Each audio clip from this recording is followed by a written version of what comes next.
and gentlemen, the United Nations has recognized electricity as a cornerstone for economic development and calls for access to affordable, reliable, and clean energy in SDG 7. IEC work is rooted in electricity, from its generation to its transmission and use.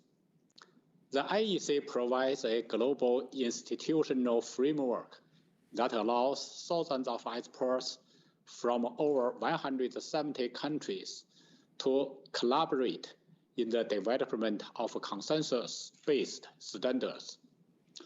IEC work is helping the world to address the major challenges reflected in the 17 United Nations Sustainable Development Goals, which overlap with the IEC vision for a safer, more efficient world. Scientists tell us that the number of climate-related disasters will increase, causing the deaths of millions of people and resulting in trillions of dollars of economic losses. IEC work contributes to strengthening the disaster resilience of infrastructure. Achieving carbon neutrality is of critical importance. IEC standards provide a methodology to measure and quantify greenhouse gas emissions by electronic and electrical products, and to build energy efficiency improvements directly into products and systems. The world is also facing serious challenges with the growth of the global population combined with overconsumption and the rapid increase of e-waste. Governments, industry, and academia widely believe circular economy can be an answer. IEC work helps deliver the basis for environmentally conscious design and provides methods for addressing the issue of e-waste. Standards and conformity assessment will continue to play a critical role as we rebuild the global economy after COVID-19. IEC standards, together with conformity assessment, can help G20 countries to build more sustainable manufacturing and transport infrastructure, ensure access to energy, safe drinking water, and health care, to name but a few. IEC work supports policymakers and regulators in leveraging the benefits of new technologies, such as AI, the Internet of Things, and the quantum, to move towards a digital economy, create jobs, and protect critical infrastructure from cyber attacks and climate change. Above all, the global, neutral, independent, and consensus-based IEC institutional framework offers a non-political platform for collaboration that can help transform policy visions into effective solutions for a better, more sustainable future for all. Thank you very much. Thank you, Mr. Xu. Now we're leaving the floor to another guest that is connected with us remotely, Mr. Ergin, the president of ISO. Welcome, the floor is yours. Thank you very much. Hello and welcome, ladies and gentlemen, our distinguished guests, standardizers, and participants in this G20 event.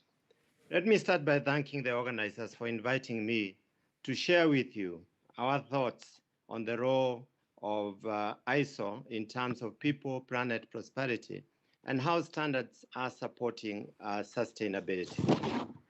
In ISO, we have partnered with key international stakeholders, such as the UNFCCC and the World Bank, in developing strategic roadmaps for a system of standards on climate change mitigation. On climate change mitigation and adaptation. We have standards that outline energy or environmental management systems to provide frameworks to enable organizations of all kinds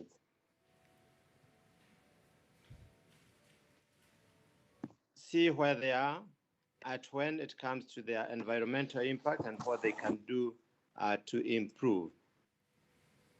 We have standards to measure carbon footprints and greenhouse gas emissions, guidelines on measures that can be taken to adapt standards that support new and existing technologies in the field of renewable energy, the circular economy, waste management, and reduction of water efficiencies. In addition, we have standards to support adaptation and resilience for organizations and communities, including those for vulnerability assessment, adaptation planning, and adaptation monitoring and evaluation. The list is endless because we are constantly looking for ways in which standards can help. This is an opportunity to reinforce the role of international standards in climate change policy and in meeting the commitments of the Paris Agreement. As we look at focusing on people, planet, and prosperity, we cannot but look at what COVID-19 pandemic has highlighted for us over the past 2 years. And this is the need for collaboration at the national, international, and regional levels. That for us to be able to overcome some of these challenges, we must be able to collaborate together. The other highlight that has been brought to fore is obviously the issue of the existing inequalities. As now we know, more than 50% of the people in the developed countries have been vaccinated, and we still have a very small percentage of people from the developing countries who have been vaccinated. International standards offer practical solutions that we can all stand behind, and the G20 recognition of the role of standards is key to an effective and a unified approach. Our plan of action through standards channels the contributions and energy of all elements of society, including local and national governments, business, industry, and individuals. At ISO's General Assembly in London recently, we made a declaration to work with our members, stakeholders, and partners to ensure that ISO international standards and publications accelerate the successful achievement of the Paris Agreement, the United Nations Sustainable Development Goals, and the United Nations Call for Action on Adaptation and Resilience. All of our members, 164 country members, agreed, and we are working together towards this declaration. These are just a few actions that we are taking, and because of the urgency, sustainability, and addressing climate change impacts, it is indeed a core pillar of our values as we have embedded this in the ISO strategy 2030. With those few remarks, I wish you a very successful conference. Thank you. Thank you, Mr. Njoroge. Now is the turn of the Secretary General of ITU, Mr. Ho-Lin Zhao. Welcome, the floor is yours. Thank you very much. Distinguished colleagues and friends, let me begin by thanking Italy, our host and this year's president of the G20, as well as our co-organizers, Italian standard bodies, UNI and K, and international standard bodies, IEC and ISO. It is a great pleasure to address you today as Secretary General of ITU, but I preferably like to have another title, the former director of ITU's Telecommunication Standardization Bureau between 1999 and 2006. The United Nations Sustainable Development Goals call for global action, and we have less than 10 years to achieve them. Digital cooperation and other key recommendations related to the digital technologies are at the heart of the report launched by Secretary General of the United Nations, Mr. Guterres, called Our Common Agenda and he launched this project and report at the last General Assembly of the United Nations just a couple of weeks ago to facilitate, accelerate the achievement of the SDGs. I believe that international standardization is critical to this success because cooperation drives international standardization, and because this is exactly the spirit we need to achieve a sustainable future. The COVID-19 pandemic has brought into sharp focus the critical importance of our digital infrastructure and the need to continue investing in our digital future. It has highlighted the enduring importance of our work together at ITU, I believe, as well as at ISO and at IEC. ITU, as the UN Specialized Agency for Information and Communication Technologies, will continue to support the global efforts in standardization through our diverse membership of 193 member states and over 900 companies, more than 160 universities, and international and regional organizations. Global technical standards have always been fundamental to consumer electronics and ICT by supporting compatibility and interoperability. Today, these standards are also supporting digital transformation in key areas ranging from healthcare and financial services to transportation, energy, agriculture, and development of smart cities, you name it. Ladies and gentlemen, different standardization entities are entering new shared space, strengthening the need for global cooperation. ITU, ISO, and IEC share a long and rich history of cooperation. Every year, we celebrate World Standards Day together, along with other international standardization experts and partners. We are all eager to work with our regional and national standardization partners like ONI and K in Italy, Europe, and the rest of the world. Today's market hosts a wide variety of industry forums and consortia working on standardization. The international coordination and global harmonization of these activities help to position everybody for success. It is highly important that ITU, ISO, and IEC strengthen our leading role in standardization and foster a collaboration spirit among all standard developers. Our society and economies are becoming more and more interconnected, and yet many divides remain. I look forward to our continued work together to ensure that our many interconnections help us build a better life and a better digital future for everyone, everywhere. Last but not least, let me take this opportunity to congratulate our President, President Rossi, for 100th anniversary of ONI. Thank you very much. Thank you, Mr. Zhao. Now it's the turn of the Italian government that, as we said, holds the presidency of G20 for the year 2021. And the representative is Mr. Gilberto Pichetto Fratin, the Vice Minister for Economic Development. Thank you for joining us. Good morning. The Vice Minister intervention will be held in Italian and the English translation will follow later on. Grazie. Innanzitutto grazie Presidente Rossi, Presidente Lama, Presidente Xu, Presidente Gnuraj, Segretario Zhao, illustri ospiti, i miei più sinceri complimenti per l'organizzazione di questo ricco convegno su un tema di standard volontari internazionali di estrema rilevanza nell'epoca che viviamo. Vi sono davvero grato del lavoro proficuo. Proprio lo scorso agosto abbiamo tenuto a Trieste la riunione dei ministri dell'economia digitale del G20. In quell'occasione si è adottato all'unanimità una dichiarazione incentrata sull'utilizzo della digitalizzazione per una ripresa resiliente, forte, sostenibile ed inclusiva. Nella dichiarazione il tema degli standard assume un rilievo di primo piano per centrare l'ambizioso obiettivo. Ci troviamo infatti nel pieno di un processo di trasformazione digitale della produzione. Dobbiamo fare in modo che essa sia inclusiva e non escluda le imprese più piccole. In primo luogo per assicurare un ambiente digitale sicuro, specie per le PMI, è necessario promuovere l'utilizzo di standard consensuali e la loro applicazione per rafforzare il settore di sicurezza dell'ICT. L'intelligenza artificiale è un altro volano della digitalizzazione che occorre gestire in modo da beneficiarne anche le piccole imprese.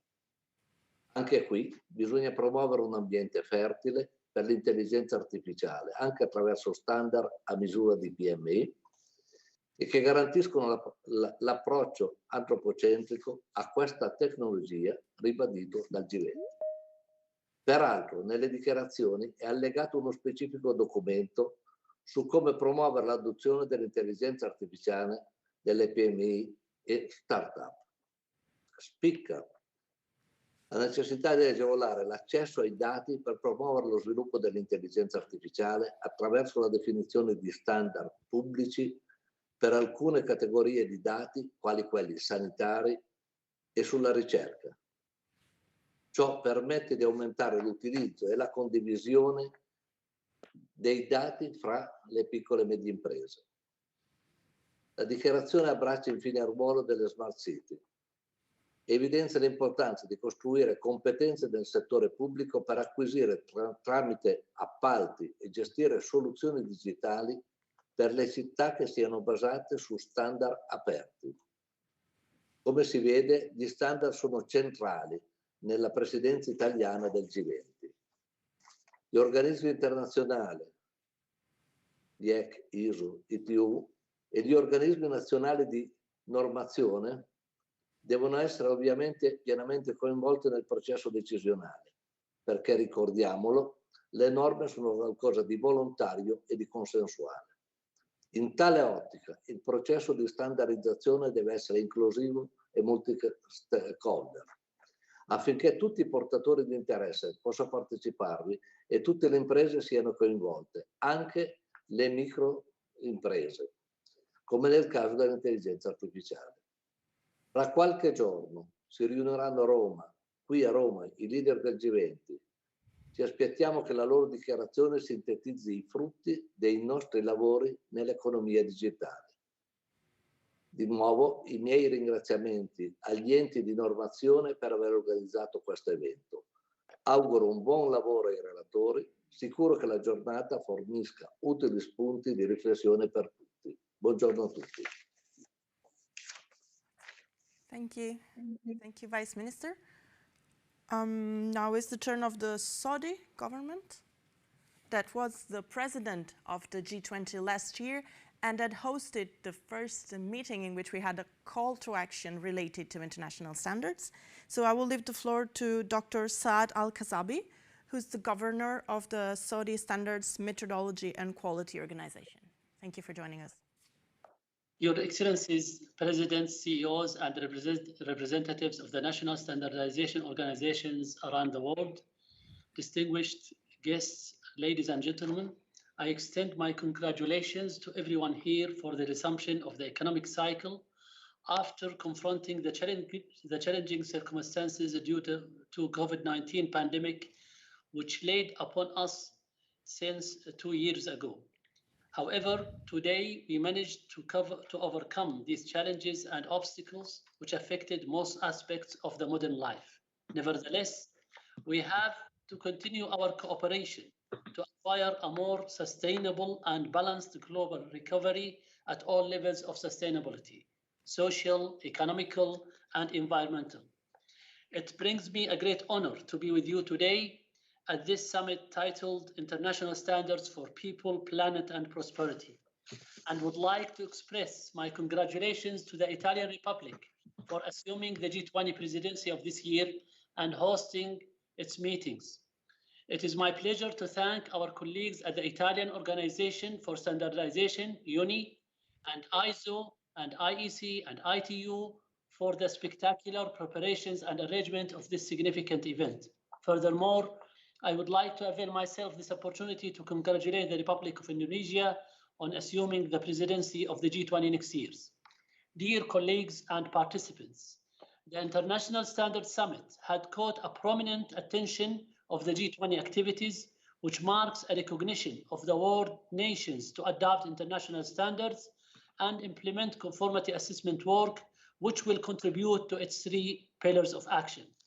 The Kingdom of Saudi Arabia, represented by SASO and other relevant national entities, had worked proactively, internationally and multilaterally to pursue the implementation of the recommendations of the Call of Actions announced at the Riyadh Standard Summit 2020.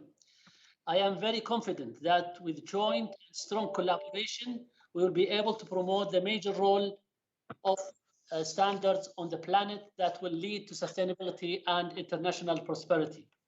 Distinguished colleagues and participants, the Kingdom of Saudi Arabia supports and emphasizes on the general theme of the summit of this year. It is a great opportunity to continue our discussion and exchange our thoughts related to challenges facing the humanity and address how standardization could actively strengthen and play a significant role in policymaking and achieving the goals that secure this planet and preserve it. Moreover, we have to continuously explore future industrial trends and technologies and bear upon our responsibility to fulfill our utmost efforts in scientific research to invent solutions that chart ways for safety and prosperity of the future generations. Dear participants, people and whoever living on this earth have always been our priority and focus of attention. Therefore, standardization community should work proactively to tackle current issues and be ready for any possible future challenges that our planet might be facing. We need to always challenge our thinking and capabilities to support achieving our common goals and pave the way for a better and sustainable world.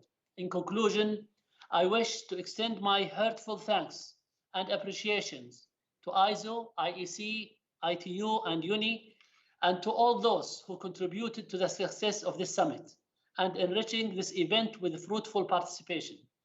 I look forward to having inclusive recommendations at the end of this summit that will surely contribute to the future of the global economy and ensure safety and prosperity of our people and sustainability of our planet. Thank you.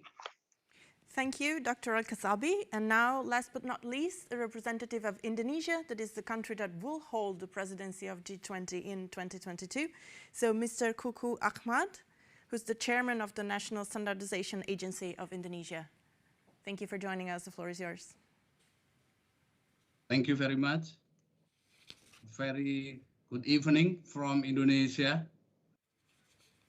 And also, good afternoon, good morning to all distinguished guests, ladies and gentlemen. First of all, allow me to congratulate the Italian presidency of G20 in 2021, as well as for Italian standard body, UNI and CEI, for holding the International Standardization Summit for People, Planet, and Prosperity G20 Standardization Organization, contributing to sustainability goals. I would also like to thank everyone who has taken part or who spoke in today's important event. It is an honor for me to have this opportunity, especially since the next summit will be held in Indonesia. I confirm that Indonesia is ready to serve and facilitate the dialogue among the national standardization bodies of the G20 countries and also other parties to meet the global challenges under this forum. I would take this opportunity as well to learn about the organization of this event to help our office manage the summit next year. Distinguished guests, ladies and gentlemen, since year 2015, we have declared common vision through Sustainable Development Goals, or SDGs, by 2030 for safer, healthier, and more prosperous world. The goals have been recognized globally to enhance peace and prosperity, eradicate poverty, and protect our planet. The implementation of standards has directly impact to the economic, environmental, and social dimension. It means that standards provide an effective tool to help all elements of society in contributing to the achievement of SDGs. The development of standards required consensus, collaboration, and innovation, taking into account also scientific justification. It is not surprising that standards are widely used, including in occupational health, quality and safety system, environmental protection, and also in determining the social aspect of sustainable development. The SDGs declare to end poverty everywhere in all its forms, and also to end the number of people who suffer from hunger. Standard can create confidence in the quality and safety of food products. It has also an important role to the sustainable production of food by providing good practice in the area of agriculture, aquaculture, manufacturing, handling, and distribution. By implementing the standard, it is expected that food security can be achieved and nutrition can be improved. The SDGs set a goal to take an action to combat climate change and its impacts in order to protect the planet. We have been facing a serious problem that needs our concern to overcome it due to climate change. It is reported that carbon dioxide levels and other greenhouse gases in atmosphere rose to new record in 2019. Climate change can threaten food security and water supply, which will make our effort to eradicate hunger and poverty become much harder. Standard should have a significant contribution in this agenda. Standard can help society to monitor climate change, quantity of greenhouse gases emission, and promote good practice in environmental management. Moreover, standard will make people and planet are safe and bring prosperity for our public society. Standards are also able to support granting universal access to education, protecting the most vulnerable, and advancing women empowerment. Distinguished guests, ladies and gentlemen, we face many problems in our daily life related to technical, social, economic, and environment. To conclude my speech, I'm confident that this event will provide solutions to tackle those issues so that we can contribute to worldwide well-being. Thank you very much for your kind attention.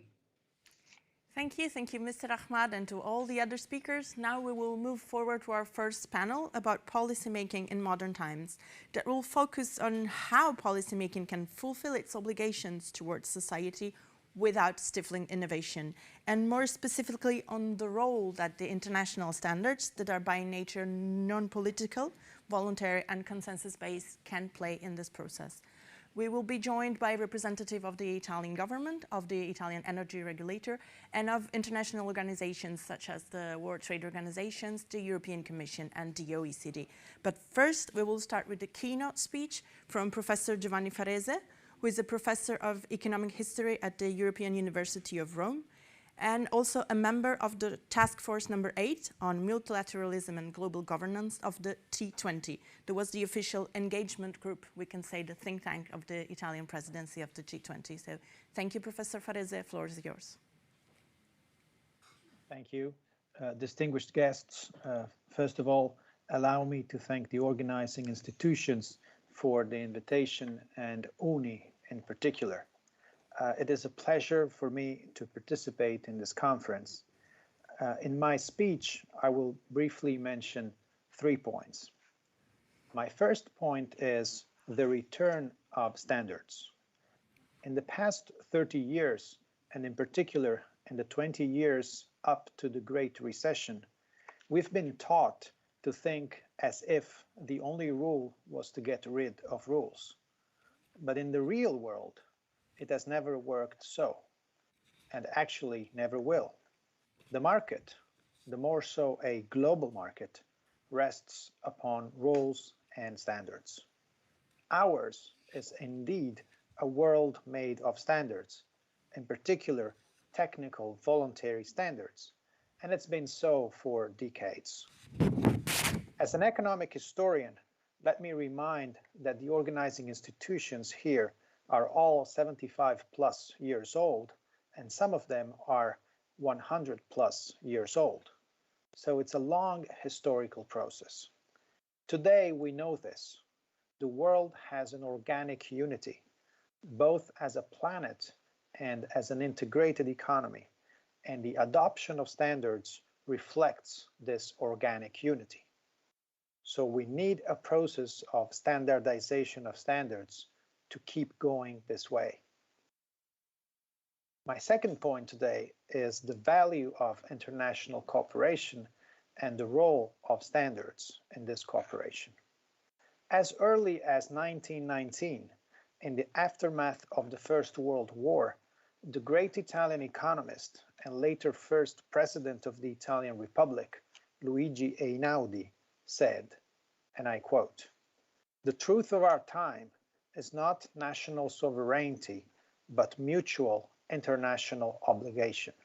End of quote. Well, this has only been strengthened by recent events. But today, there is also a risk of decoupling in digital and sustainability standards. We need to deflect from this risk of fragmentation because it would affect people, prosperity, and planet. To avoid it, international consensus-based standards need the sort of practical wisdom or prudence to ensure flexibility while we converge. And standards are natural attractors of cooperation. And here is my third and last point. Continuity must have a great place in policymaking. And it was good to have the Saudi Arabian government, the Italian government, and the Indonesian government here. Continuity in the G20 is also paramount. More than fragmentation, urgency is in many ways our enemy.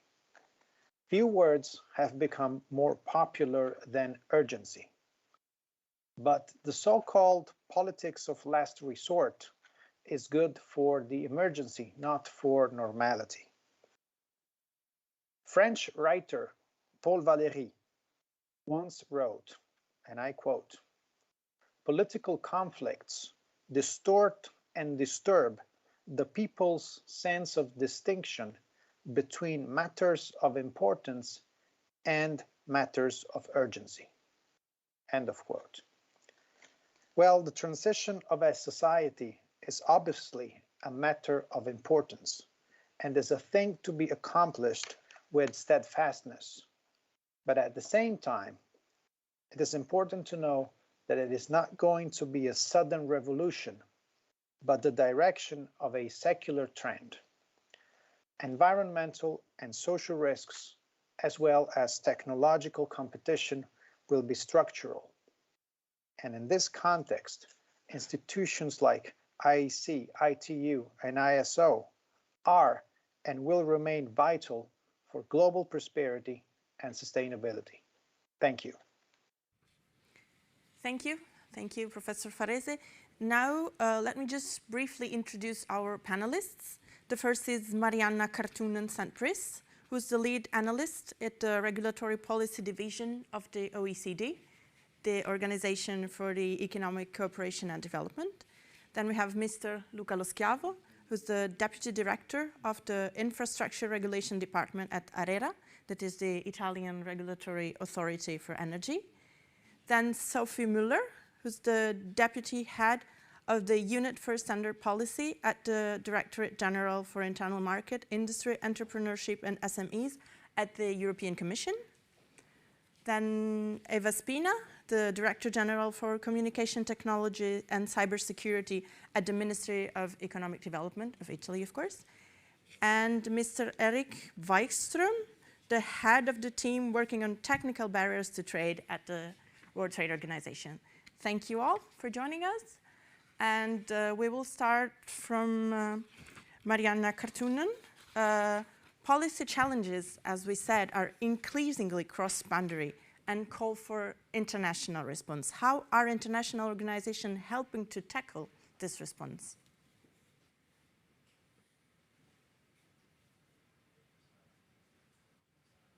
Thank you. Thank you for the question, and thank you very much for the invitation. So my name is Mariana Kartunen. I work, as you were mentioning, at the OECD, and I focus in particular on international regulatory cooperation. Now, I'll get back to that, but your question about international organizations, what international organizations are doing today to help governments face policy challenges today, takes me back to the title of today's conference.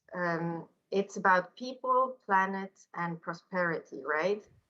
And in principle, we could think that they're a bit contradictory. People are individuals, our planet is a whole world with many individuals, and prosperity is longer term. How do these three interact? Well, I argue that international organizations are a bit the foundational pillars to make sure that these the needs of people, planets, and prosperity are actually met. How so? By ensuring that governments have an opportunity for evidence-based and continuous dialogue, exchange, and possibility to align positions, develop common solutions, common policy solutions, and in particular to use experts to do so. This session is about standards in particular. Standards can be developed by many different bodies, as we will hear today. But in particular, many international organizations also develop them, and these can be of different nature. So the main challenges that we find at the OECD, and as part of this, we have a partnership of international organizations who share their challenges and success stories.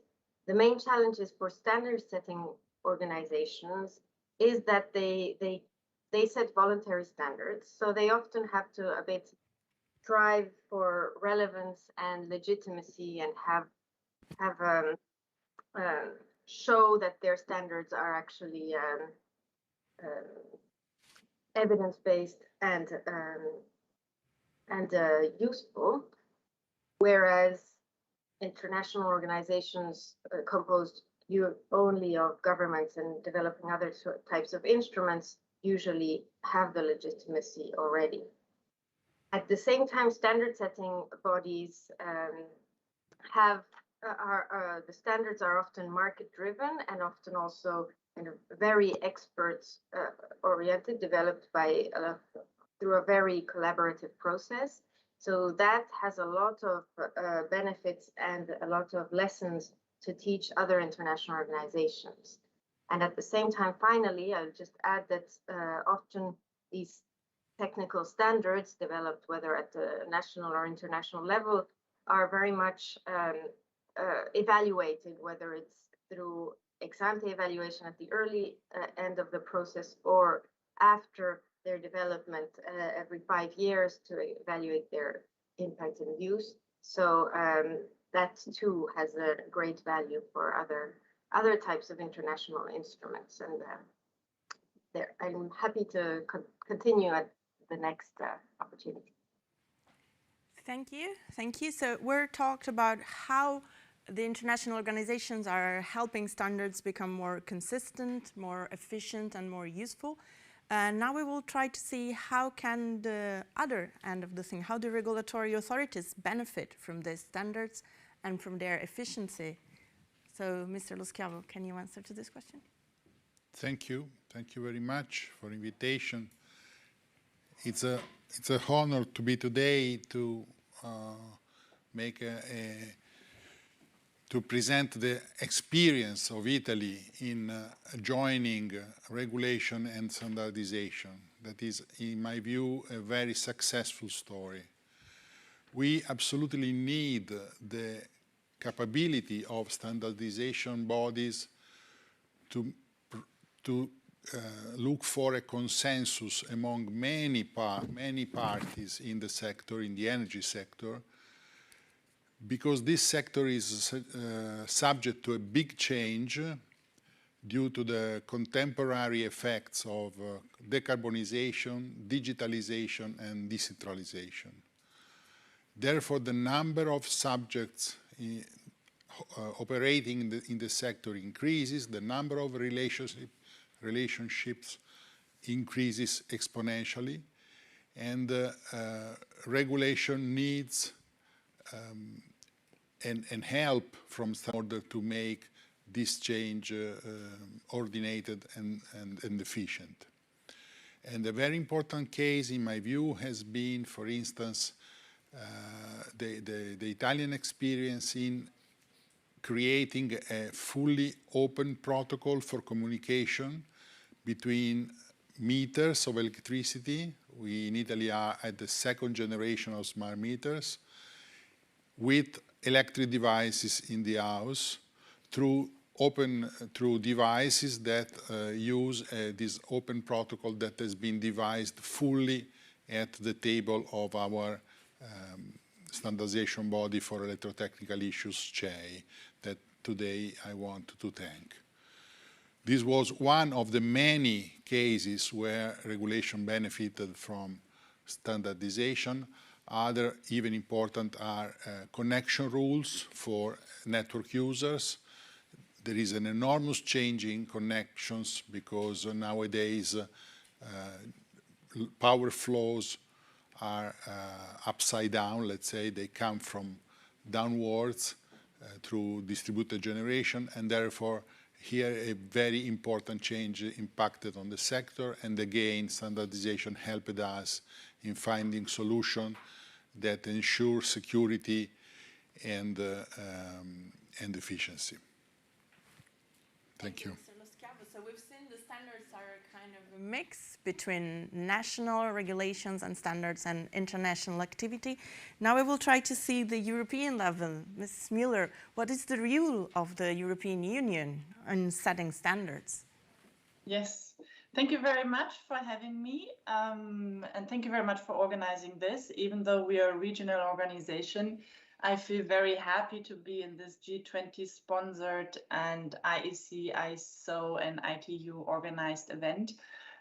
So we feel very much part of this international fabric. Yes, I would like to start basically with a commitment and a basically almost fan proclamation of standards, because if you look at the European Union and if you look at our single market, we would not have the single market that we have today without standardization.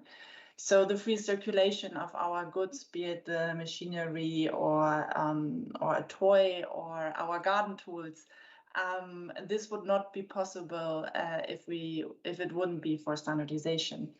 And the European Commission, as you might know, is not a standard development organization or a standard setter, but we are engaged in what we call a public-private partnership with the European standardization organizations, whereby we have a very close and successful cooperation. The European Commission with the co-legislators, the European Union, having what we call the new legislative framework, an approach whereby we adopt legislation with the basic requirements, but then the technical implementation, the technical harmonization is actually taking place via standards and via this bottom-up and technical expertise approach. So this is a little bit the success story from until now over the last 30 years. But what does this mean, also looking at the title of this presentation, People, Planet and Prosperity?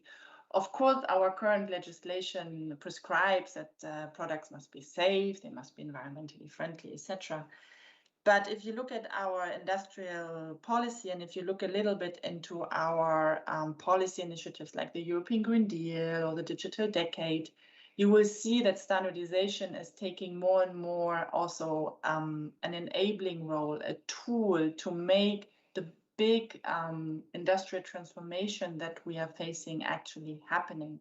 So we see standardization more and more in the context also with our ambitions towards a zero emission economy, towards the digital challenges we have with the transformation towards a European data economy.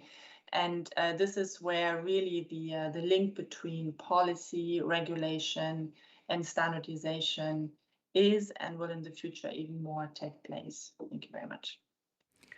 Thank you. Thank you, Sophie Müller. You said that standardization can be a tool in the process of evolution towards a more digital economy. So I would like to ask to Mrs. Spina what the ICT standardization, so the standard in information and communication technology, are, how they are, why they are so important for this digital future and for the sustainability goals. Good morning to all, and thank you for this invitation. As regards your question, internet, digital technologies and services are playing a key role in limiting the serious effect of the current pandemic period on the world economy and on the quality of life of people, ensuring the continuity of essential activities. Those technologies proved to be some of the strongest drivers of change in people's daily lives. ICT technologies are one of the clearest examples where we can see the positive effect of global standardization. ICT standardization can be a game changer for two reasons. One is more traditional, as standards are proven drivers for fair competition and economies of scale. The second is to support the digital transformation of traditional sectors, which enables flexibility and resilience that are key to sustainable growth.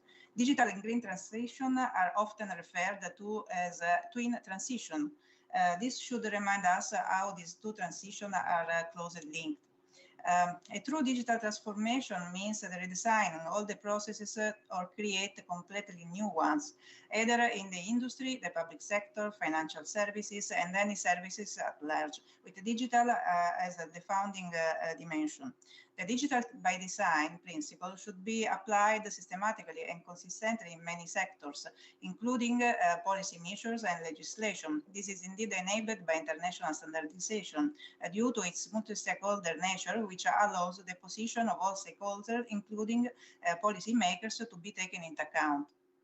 An organic approach to policy development should be pushed, leading to policy measures that rely on standards for concrete interoperable implementation and set the principle for digital development to organize the various initiatives involved and provide a coherent framework for the institution responsible for overseeing the related investment.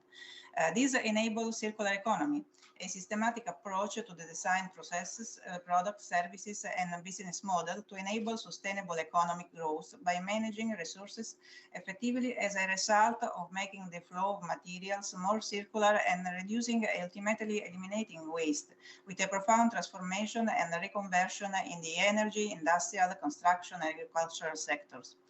ICT standards play a critical role in this context. They are of relevance at very different levels. For example, standards are relevant for collecting and sharing data, providing data formats, transferring data through different infrastructure levels. Standards define method as well as metrics, for example, for performance assessment, testing, and benchmarking. Standards are also lay down rules in several areas, such as data governance. We are increasingly dependent on data availability, and the challenge we face in the standardization sector is to be able to effectively support safety and security in digital services and processes. This would allow standards to express their full potential to be a key enabler for a global digital transformation that is the key factor for sustainable growth. Thank you. Thank you, Mrs. Spina. We've talked about digitalization, we've talked about industry. Now let's move to trade. So, Mr. Wikström, why do standards matter for international trade, and what role the WTO has in defining and working with them? So, thank you very much for the invitation. Molti saluti al colleghi dall'Uni che ho incontrato 2 o 3 anni fa, but I'll go over to English. I just had to say something in Italian since of the context. Your question, so standards and trade, and I think a very, very short reply to your question is that, well, because governments regulate and regulation affects trade, standards matter because a lot of regulation is in fact based on standards. So how you regulate or how you set those standards on which regulation is based is very, very important. So I think that's a very, in a snapshot, what the message I would try to give. I think that the challenges, of course, as you have mentioned, are very big. And if you look at the policy agenda ahead of governments now, whether it's environment or social issues like inequality or health issues like we've seen in the pandemic, in all these areas, regulations are going to matter, and therefore standards will matter because they are the basis. So that's in a snapshot. I think, of course, reality is more complicated. I think what I would like to say as well is that increasingly, I think that in the policy toolkit that governments have, or in the toolkit governments have when they develop policy, regulations are increasingly an important component. So the question is there where you fit in standards. And I see it as going from, if you wish, you have from good standards, you need to set standards that are following good standards practices. That will help you set good regulation, following the principles of good regulatory practice, and that will give you a better policy. It's not a solution for everything, but it's a better policy that is a little bit more free from politics, so to speak, because I think the benefit with standards and what gives it legitimacy is the fact that it is technical, that you have a very wide range of stakeholders that are involved, that come from societies and that are working on a specific problem that they're trying to solve.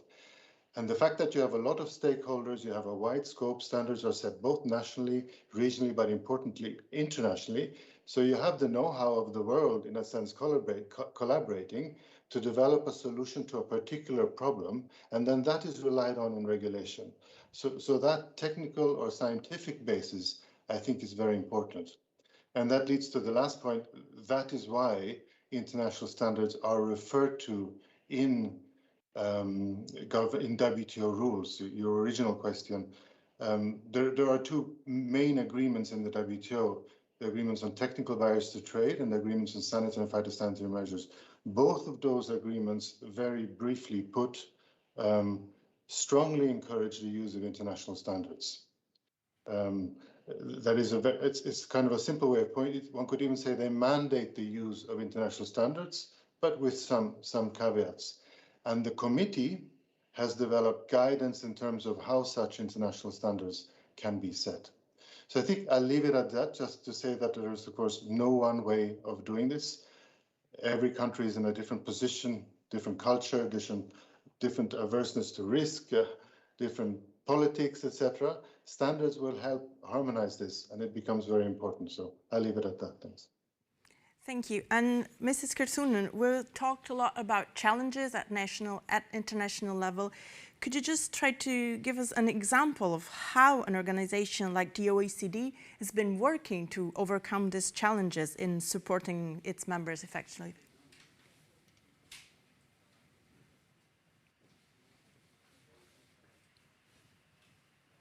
Sorry, we can't hear you anymore. Hello, can you hear me now? Yes, now we can hear you. Great. Yes, I can tell you what the OECD is doing. The OECD, so we have set up just a platform for exchanges among international organizations, including standard setting bodies, which I mentioned earlier, which is a partnership for effective international rulemaking, and that also covers standard setting bodies. But as part of to be a bit more specific for this session, I can tell you what I've seen that international organizations that set standards have been doing to address challenges that they face, and how this is particularly interesting. So I would say there are three broad challenges that we observe that international standard setting bodies face that I mentioned a little bit earlier. So first is that there is an increasingly broad and varied landscape of standard setting bodies, and these are private, public, national, international, very different natures, sometimes hybrid, etc. And with that comes sometimes risks of overlapping mandates and duplication. So, of course, competition can be good, not, as we know from business, but for more public policy types of issues, it can also be not very cost effective. So from that point of view, many international standard setting bodies are also working together, working among each other to, for example, develop joint standards. ISO, IEC are very emblematic in that sense. They have very close cooperation, but also other standards such as ISO also works with an organization called ASTM based in the US, or other organizations to really develop joint standards and therefore reach out to a broader public, both of their constituencies, without having overlaps on specific issues. Another challenge that I mentioned earlier was the kind of legitimacy and representativity of bodies that develop standards. And for that, I mean, the main way in which standard setting bodies have found to overcome this is precisely what Eric was also mentioning earlier, was the very expert-driven and evidence-based process that is followed to develop the standards. And we see this whether the organizations are private or governmental. So typically the World Organization of Animal Health, for example, which is a governmental, it's a traditional international organization. They have a very technical and inclusive process of developing standards that have very regular updates with experts, scientists, and from different regions, and a very close stakeholder consultations. All of that ensuring that there's inclusiveness in the standard setting process.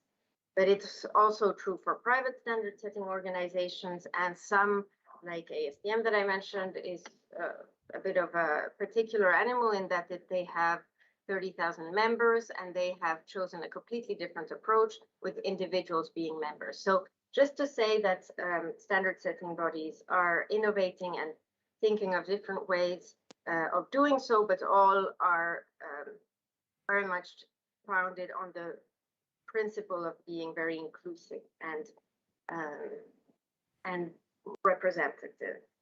And in terms of legitimacy, exactly the fact that the WTO, TBT, and SBS agreements make or require, encourage, let's say, the use of international standards, to put it shortly, gives, of course, much more legitimacy to these standard setting organizations as well, because there's much a stronger incentive and even to use international standards in domestic rulemaking. And finally, in terms of the business model, some standard setting organizations which are private can be often criticized for the fact that they have a particular business model on the fact that they sell their standards. And this is, of course, a particularity, but at the same time, noting that there are a lot of different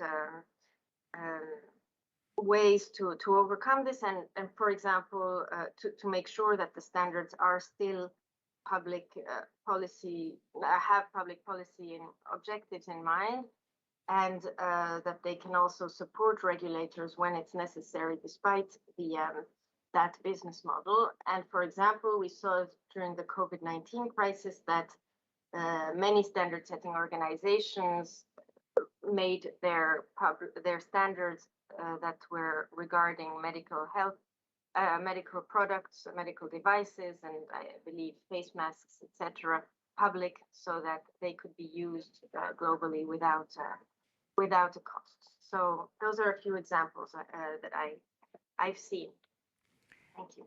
Thank you. As you said, standards can be a tool to face the challenges of society, like the COVID-19 pandemic, Or like, for example, climate change. So, Mr. Lo Schiavo, in coping with climate change, how can this standardization, for example, help a sector like the power sector in improving its resilience? Yes, that's a very important point and is linked to two of the main words of this summit that are people and planet, because the climate change mitigation is extremely relevant for our society. We are observing an increasing number of extreme events with very important impact on our systems. And so there is a need for a new approach that is a risk-based approach in order to understand which are the most vulnerable part of our systems and to introduce new ways of defining most vulnerable areas and most effective projects in order to cope with such extreme events, to prevent their effect. And this was again another area of cooperation between regulation and standardization. In Italy, we had a very good experience, but also at European level, the cooperation between the energy regulators that cooperate within their council and the CNELEC, the European Electrotechnical Standardization Body, has been very effective for other issues of customer protection, like, for instance, quality of service and other topics related to the continuity of electric service that is of paramount importance for the whole society. Thank you. You've mentioned the European perspective. Mrs. Müller, what are the key factors for success of international standard making, more in general, taking the European perspective? Thank you. First of all, I think since we also have Mr. Wikström here, I think the WTO principles are really a factor of success. So the more the process is open, transparent, consensus built, impartial, the more we see actually a high quality output. And what does this mean? I mean, when we look at the role of actors who should sit around the table, and in the end, let's take a step back. Also, Mr. Wikström was very specific about this.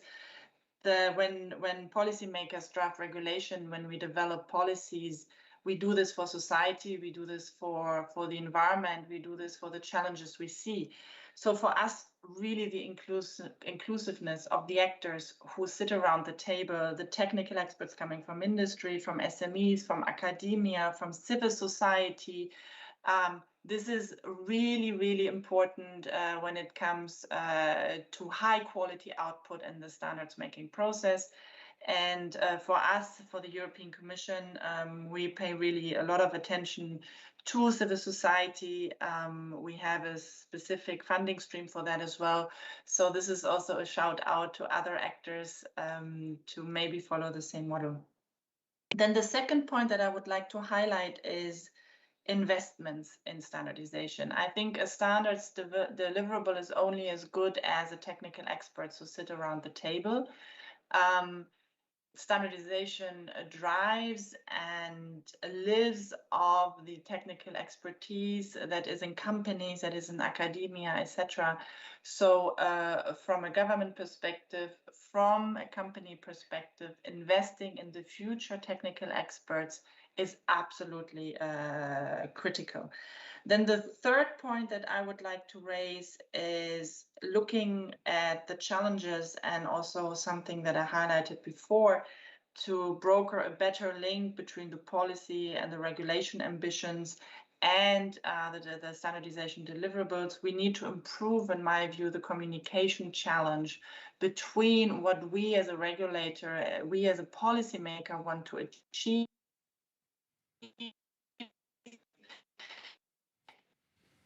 how standardization fits into the picture. I think at the moment there is still a little of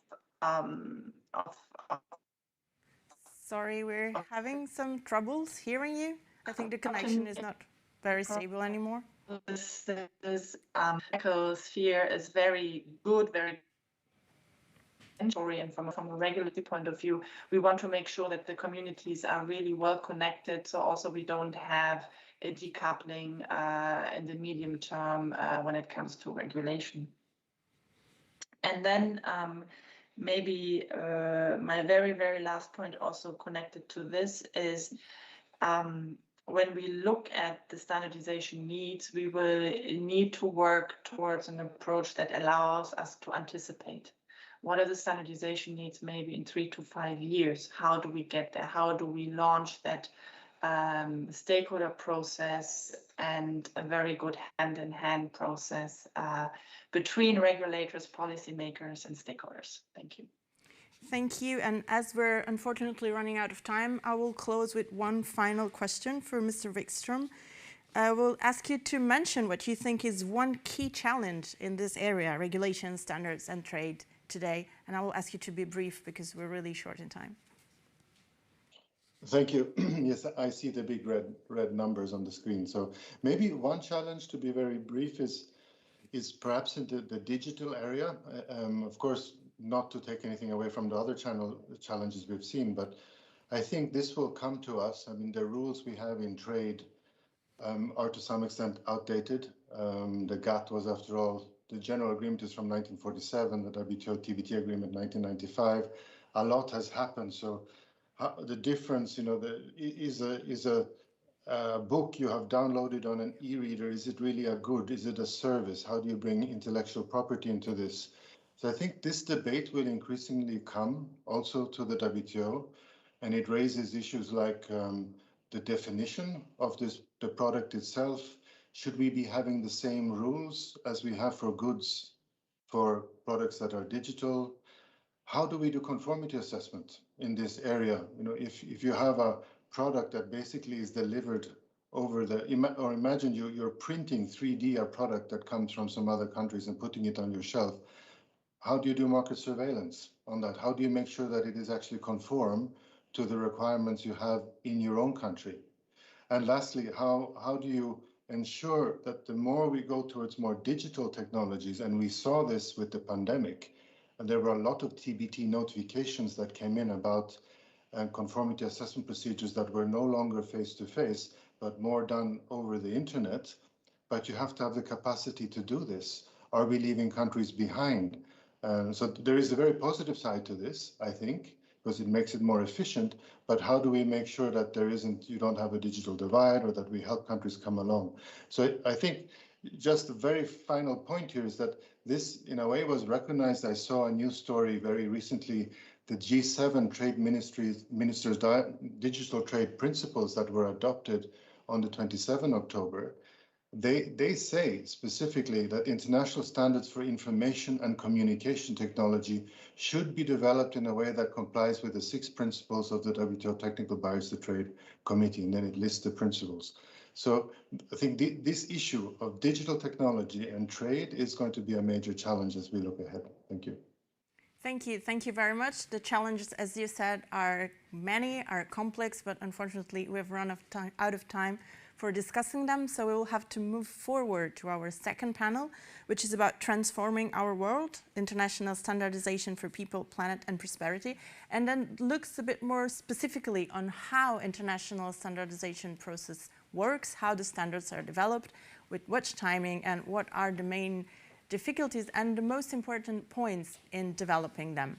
And here also we will start with a keynote speech from Dr. Jovan Kurbalia, who's the founding director of Diplo Foundation, that is a non-governmental organization based in Geneva that is specialized on capacity development for internet governance and digital policy, and who's also the head of the Geneva Internet Platform. So, Mr. Kurbalia, thank you for joining us. The floor is yours.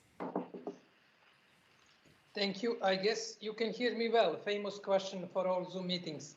Yes, we do. It's a really great honor and pleasure to join your meeting, and I missed Milano. I hope soon we will overcome these hybrid meetings and have a chance to come in person to this type of meetings. I'm connecting from Geneva, from international Geneva, where there is a huge focus on digital issues. And what previous panelists said, exactly this interplay between, for example, e-commerce and standardization. And I'm particularly pleased and honored that I have today at this joining in this panel heads of three crucial organizations in the field of digital standardization, ISO, ITU, and IC. They do a lot of work, and they're example of cooperation and coordination on standardization activities. I will come later on to the Geneva landscape and what are these interplay and dynamics. But generally speaking, digitalization brought some good and some bad news for standardization community. Overall, it brought much more politicization of the digital debate and the digital standardization processes. Let me start with the good news. I think good news is that wider community, diplomatic, international, global public, started realizing relevance of standards. And it is a positive, it is going to provide more inclusion, ultimately more funding for the activities of standardization of organizations. That was good news. Bad news is that previously highly technical issues and fields may start being politicized. And we already noticed a few developments in this direction, especially around internet protocol and few coverages about the standardization in this field. Therefore, standardization community is going to face this new challenge and hopefully adjust to this new challenge by being more exposed to the political considerations in Geneva concretely via diplomatic missions, and also trying to preserve its a technical evidence-based approach. Now, what can be done to reduce bad news in inverted commas and increase good news? First concrete step is to increase inclusion in the processes. Standardization organizations, and the three organizations based in Geneva are a good example, should simplify their language, should try to reduce lost in translation between what they do and what general public or professional public, let's say diplomats in Geneva, can understand. This is the first point.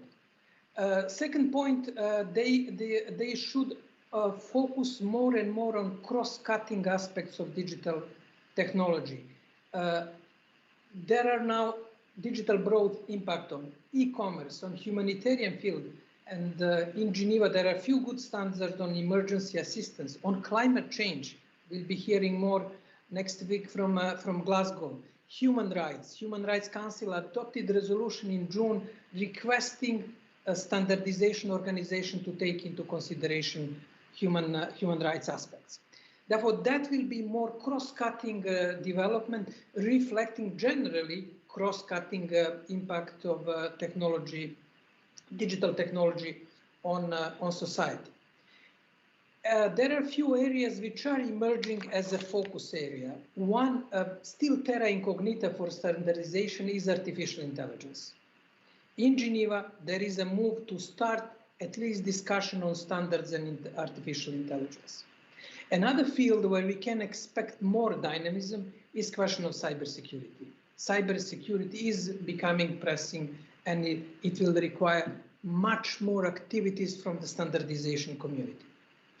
There are also activities in the field of blockchain, and you can more or less, quantum computing is still early, you can more or less address all of those organizations from standardization point. And I can expect more pressure on standardization organizations, since governments and other actors will have difficulties to, let's say, agree about norms, about global norms on AI or global norms on cybersecurity.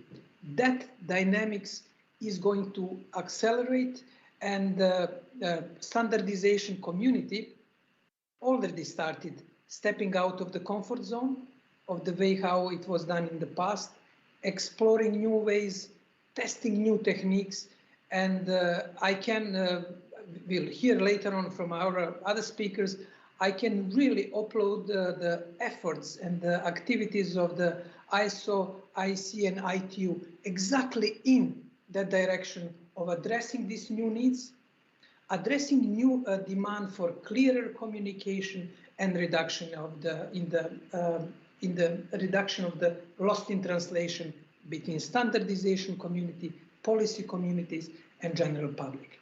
And that would be a message from Geneva on the current dynamics, future challenges, and future possibilities.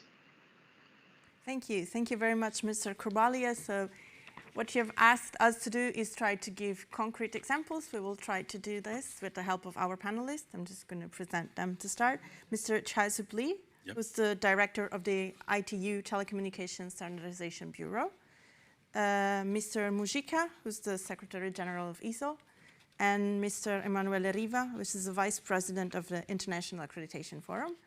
And last but not least, with us remotely, Mr. Philippe Metzger, who is the IEC General Secretary and CEO. Thank you all. So I will start from Mr. Lee. We've said the policymakers are increasingly interested in technical standardization. So can you give us an example of ITU's work in this field? Yeah, thanks for this opportunity. I want to start with this. So one of the buzzwords today is digital transformation becoming the mainstream of our today discussions. So many of the industries, they started to transforming of their environment with the digital in support of ICTs. So ICT innovation obviously create some of convergences. Convergences is between different industry domains, cross-cutting something areas. So for example, is the digital financial service. It's a convergence between finance and digital technologies, intelligent transport, and many applications use of AI and machine learning. This is another part. But important thing is convergence always request converging between different industrial domains, but also converging with regulators and the policymakers who address all their specific industry domains. This is a critical examples. So I want to make one of example in ITU case. I want to raise of this smart and sustainable city case. City is specialized with specific areas based on culture, geographical locations, citizens, but engage of this most of industries and also city governors, how they are working together based on the ICT, many other support. They need many infrastructures, but they have to working together. In this regard, standard is very helpful to mitigate between these city governors and technical implementers. So in this regard, I'm very happy. ITU have a smart city standard, so-called key performance indicators, very well supported from UN organization, UFSSC, but also we have a joint task force with IEC, ISO, ITU, address on this exactly smart city subject. So I wish to say there are still many positive sides, as Jovan said, in this regard. Thank you. We've talked about policymakers, but these days it's also more and more important to talk to the general people. And for them, it's maybe not always easy to connect the standards to relate with the real world. So, Mr. Mujica, could you give us an example on one concrete area where the standards can actually help solve the challenges that we talked about, people, planet, prosperity? Yes, I would be happy to give you a couple of examples, actually. And I think the most important area to mention here is the Sustainable Development Goals, which is directly linked to the topic of this event, and also directly linked with the strategy of ISO. Because when we defined our vision as an international organization, we didn't talk about technical specifications, we didn't talk about standards even, we talked about people. So our promise to the world is to make people's life easier, safer, and better. And I would like to challenge a little bit the way that the question was made, because it's impossible to imagine a standard that is not connected with real life, because it's all about the process. Everything starts with an expression of a need. So a person who might be listening to us today goes to Uni here in Italy saying, I have an issue, I have a challenge, I need a new standard. And then Uni will trigger a process where we will convey the best expert around the world to address that need. So we don't have solutions looking for problem. It's just the other way around. We first identify a problem based in real life, and then we create our standards. Now a couple of concrete examples. Chesab was talking about smart cities. And according to the United Nations, by the year 2050, 70% of the world population will be living in cities. So everything we do in the area of smart cities is very important. But the other side of the coin is what happens with farming, with rural areas. Because we still have some SDGs related to farming. And to, for example, SDG 2 about zero hunger, or SDG 12 about responsible production. So we need to manage to do more with less. So smart farming will help us to identify the necessary data about weather, conditions, humidity, water, then analyze that data and support it by artificial intelligence to make the best possible decision.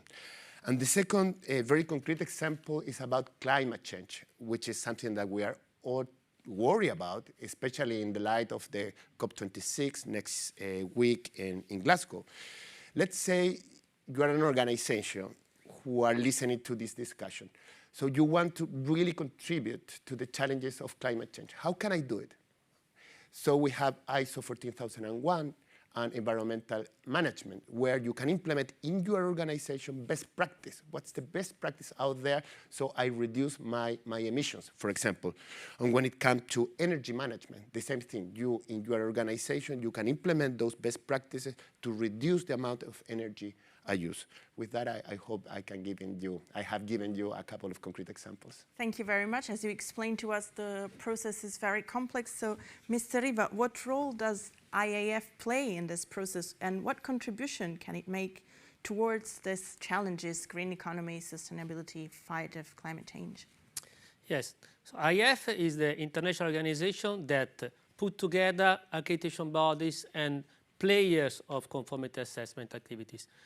To keep this simple, we are the main user of the standards. We are the clients of the standardization body. So this is to understand clearly which is our role. So which is the view, our perspective. First point is to provide evidence to prove that the certificate is valid. Everybody in these days is declaring to be sustainable. So magically, everybody is starting to be sustainable. How is possible that is true? We have standards, but how are we sure that the companies that are declaring to be sustainable are really sustainable? So our contribution is, first of all, is to develop a database that will include all the certificates that are proven to be issued by certification bodies that are accredited. I mean, this is a project that is terrific. We're talking about over 10,000 certification bodies outside. So we have to involve 10,000 certification bodies in this project. So it's not easy. It will take time.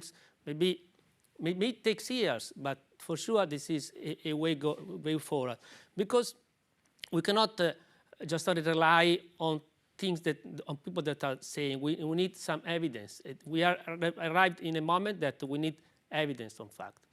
Another example that I can give you, we are in UNI.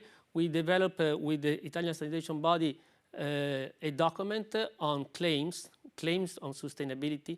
This is based on 17033, that is an international standard for the ethical claims. So this is another tool that we use to clean what is in the market. There is a lot of greenwashing in this period. So I think that the role of accreditation and the role of certification bodies in general is to be sure that what is declared is true. So we can use the standard, but we have to be sure that the standards are really used in a good way. So the evaluation, the verification of the claims is important, we think, for keeping the market fair. So, as we said, one of the main challenges in developing the standards and applying them is keeping the pace with innovation and with technological novelties. And for example, we can try to pick the example of artificial intelligence. So I would ask to Mr. Metzger if there is already a standardization work done about artificial intelligence and what it is, if it's the case. Grazie, Signora Rincatti, and Excellencies, esteemed participants to this summit. I first would like to thank wholeheartedly the organizers, the Uni and CHE, under the auspices of the Italian G20 presidency, for having made this very important event possible. We're extremely grateful for that. I'm sorry I can't be with my friends Jaisab and Sergio in Milan today, but I'm really happy to participate in today's discussions. And to your question, Ms. Rincatti, maybe I can quickly take a step back. I mean, the quick answer is yes, there is already quite some standardization work on the way in the field of AI. But I would like to place it a little bit into a context, how we operate as an international organization at the IEC, but also in close collaboration, of course, with ISO, ITU, and indeed other partners. Because I think we have to bear in mind what we can offer as international standards organizations is really a global reach. And I think that global reach matters very much for policymakers, for regulators in the future, in areas such as AI, where we have a lot of uncharted territory in terms of actual governance. I think ultimately the question is, how does society overall, how does the economy want to govern dealing with AI and making sure we can reap the maximum benefit for this, also from a perspective, of course, of making the Sustainable Development Goals happen. And I think when you say that you have a global reach, you then have to make sure that you can actually get global acceptance. I think because all our three organizations are consensus-based, really embody consensus on methodologies and processes and requirements.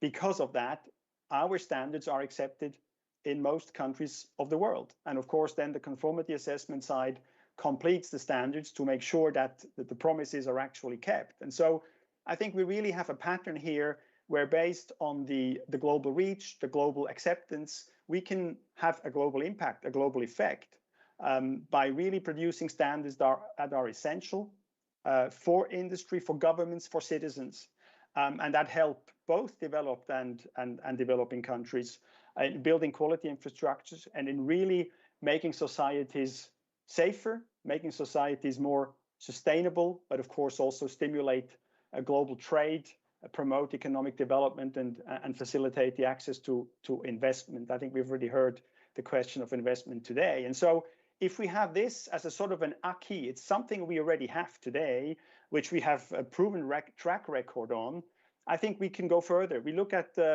today's theme very much also forward-looking, in a forward-looking way. And I think we need a global ambition here. For us as IEC, of course, we're coming from the electrical side of things, electrotechnology. We were founded in 1906. And I think today, in today's world, with the realization of an all-electric society, with the goal of a decarbonized economy, I think we have a very strong card to play here and really be ambitious globally to contribute as an IEC to the delivery, to the reaching of the United Sustainable Development Goals, and also the green recovery. And so all this requires global cooperation. We can't deal with AI just in a segmented, fragmented, sectoral way only. And I think that is today's event is also a testimony to that we are very much in the spirit of global cooperation. I think we've heard it earlier from Professor Francese about how important that is going forward even more to collaborate together at the international level, and also to have ambitions about global values, because this is not just about best-in-class engineering standards. It's really about taking steps to ensure that societal and ethical considerations shape our standards development process. And I think that's maybe where I come back to your initial question about AI. I mean, we have a number of standards already which deal with aspects that have got to do with trust, that have got to do with avoiding bias, that have got to do with processes and methodologies that make sure that the AI technologies can be used in a transparent way in the first place. Because of course it's not the IEC that will determine what the ethically right or wrong thing is to do. That is something which requires a fundamental dialogue. And here the example that I can give you on AI, in addition to the standards we have already developed together with ISO, in particular in our joint technical committee 1, is that we have started the dialogue, including a number of communities interested and also participating in the AI work at different levels. In collaboration with the Swiss Ministry of Foreign Affairs, we had a very good workshop with a global participation to start exploring the interplay between standardization, between conformity assessment and legislation of artificial intelligence. And we are planning next year in May 2022 in Geneva to hold a conference which will go further, which will try to go further and really look at how we together, not only as IEC, together with all the different stakeholders, can start developing an understanding of how we would like to govern AI in the future. And I think with that, I'm also, in a sense, ending up on the final point that Jovan Kubalia made in his earlier introduction. Thank you. And you said global collaboration, that also means more and more stakeholders for technical standardization, and this requires innovation also in the standards bodies. Can you explain us what kind of innovation are you pursuing? Yeah, I think so we are really entering the new era with new approaches to highlight of these communities and the trust. There are many necessary words, but I want to highlight communities and the trust. So we did our effort more than 2 decades. I think as you may remember, make a global village, connecting the world, connecting the people, but we are still reaching of this 50% our objective, which means the half of our population is still not yet connected. While we reach of this situation, we found over other difficulties, like something gaps of this from the communities. This is not a simple, this is not a case of this just a bit gaps between developing and developed. So all nations have equal, same problems, like generation gaps, gender inequality, e-waste. So many things is now happening. So this is, we are very much concerned about this subject.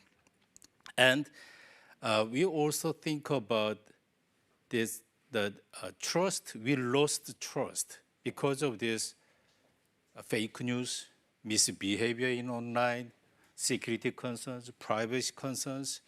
It's very difficult to say we are really in trust world. So those two, the communities and the trust is becoming very important subject for us. So we have to find out more inclusive dialogue. So look at this, our theme of this today is international standards for people, planet, and prosperity. It's very clear we need a more inclusive dialogue. This is my general understanding, because international standards provide frameworks for common language, common understanding, common development. So ITU, for example, in our case, we are pretty much we are multi-stakeholder models with the memberships, member state, and the private sectors. I believe IEC, ISO, almost the same. So in this regard, I think it's our collaborations, extending of this, the inclusive dialogue is so important. And especially think about this, today we are quite living in the pretty much individualized society. So we are strengthened of this individual opinion. But relatively, weaken of these communities' opinions, communities' abilities. But we are, all of us now talking about something sustainability or environmental aspect and the climate actions which need community abilities. I believe this is a good opportunity to restoring this community of abilities, and this is exactly why we need of this international standard organization should engage and provide platforms as a new stage for our activities. So this is my view. In this inclusive dialogue, in this world that is more and more interconnected, how can the standards help in giving guidance to people that are working towards people, planet, and prosperity, and are trying to understand the impacts of their activity? Yes, the truth is that the three concepts, people, planet, and prosperity, are interlinked one to another. And it's impossible to imagine that we'll be addressing the challenges related to prosperity, let's say economic growth, if I don't take into account the challenges related to the planet. So we need to adopt this in a holistic manner. And the key word here is collaboration, because nobody here has the complete solution to all the challenges that we are facing that has been expressed by the SDGs.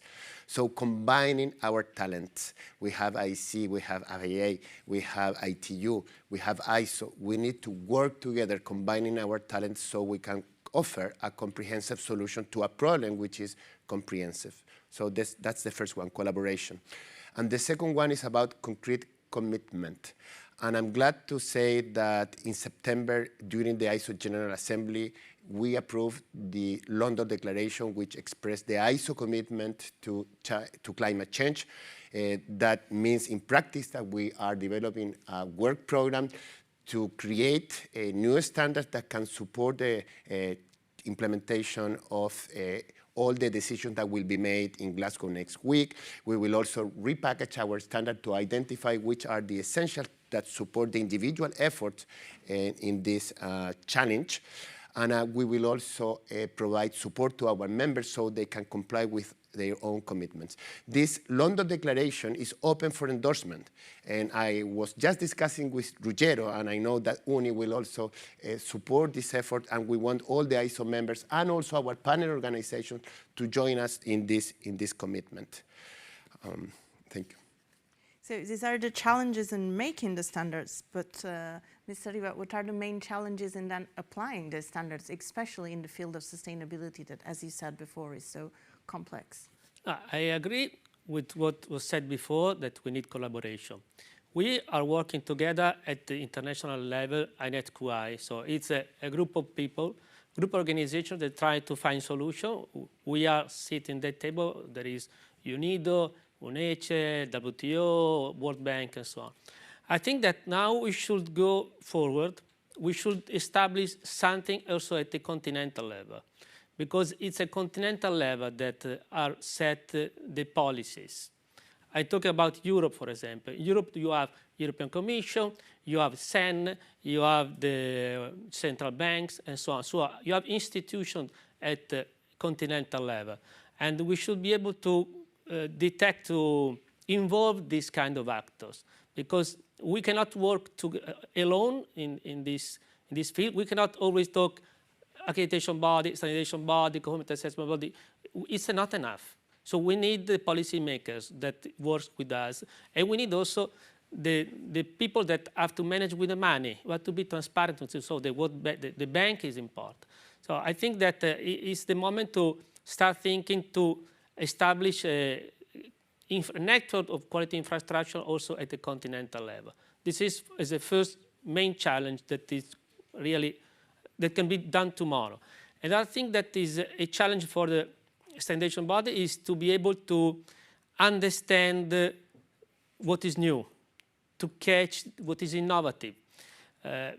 I've seen in the market in this period too many schemes, too many private schemes, too many initiatives that are maybe good, but I think that it is the time that are to be involved, as to be catched, to be used by all the market, not just only by a sector. So if there is something good in the market, it has to be taken from our organization and used for all the market. That is the role of standardization bodies. So we need that the standardization body are able to understand which are the main topic, the trends of the market, and catch what is innovative in order to give this opportunity to everybody to use it. So work together means make network and use what is in the market to give it to the people.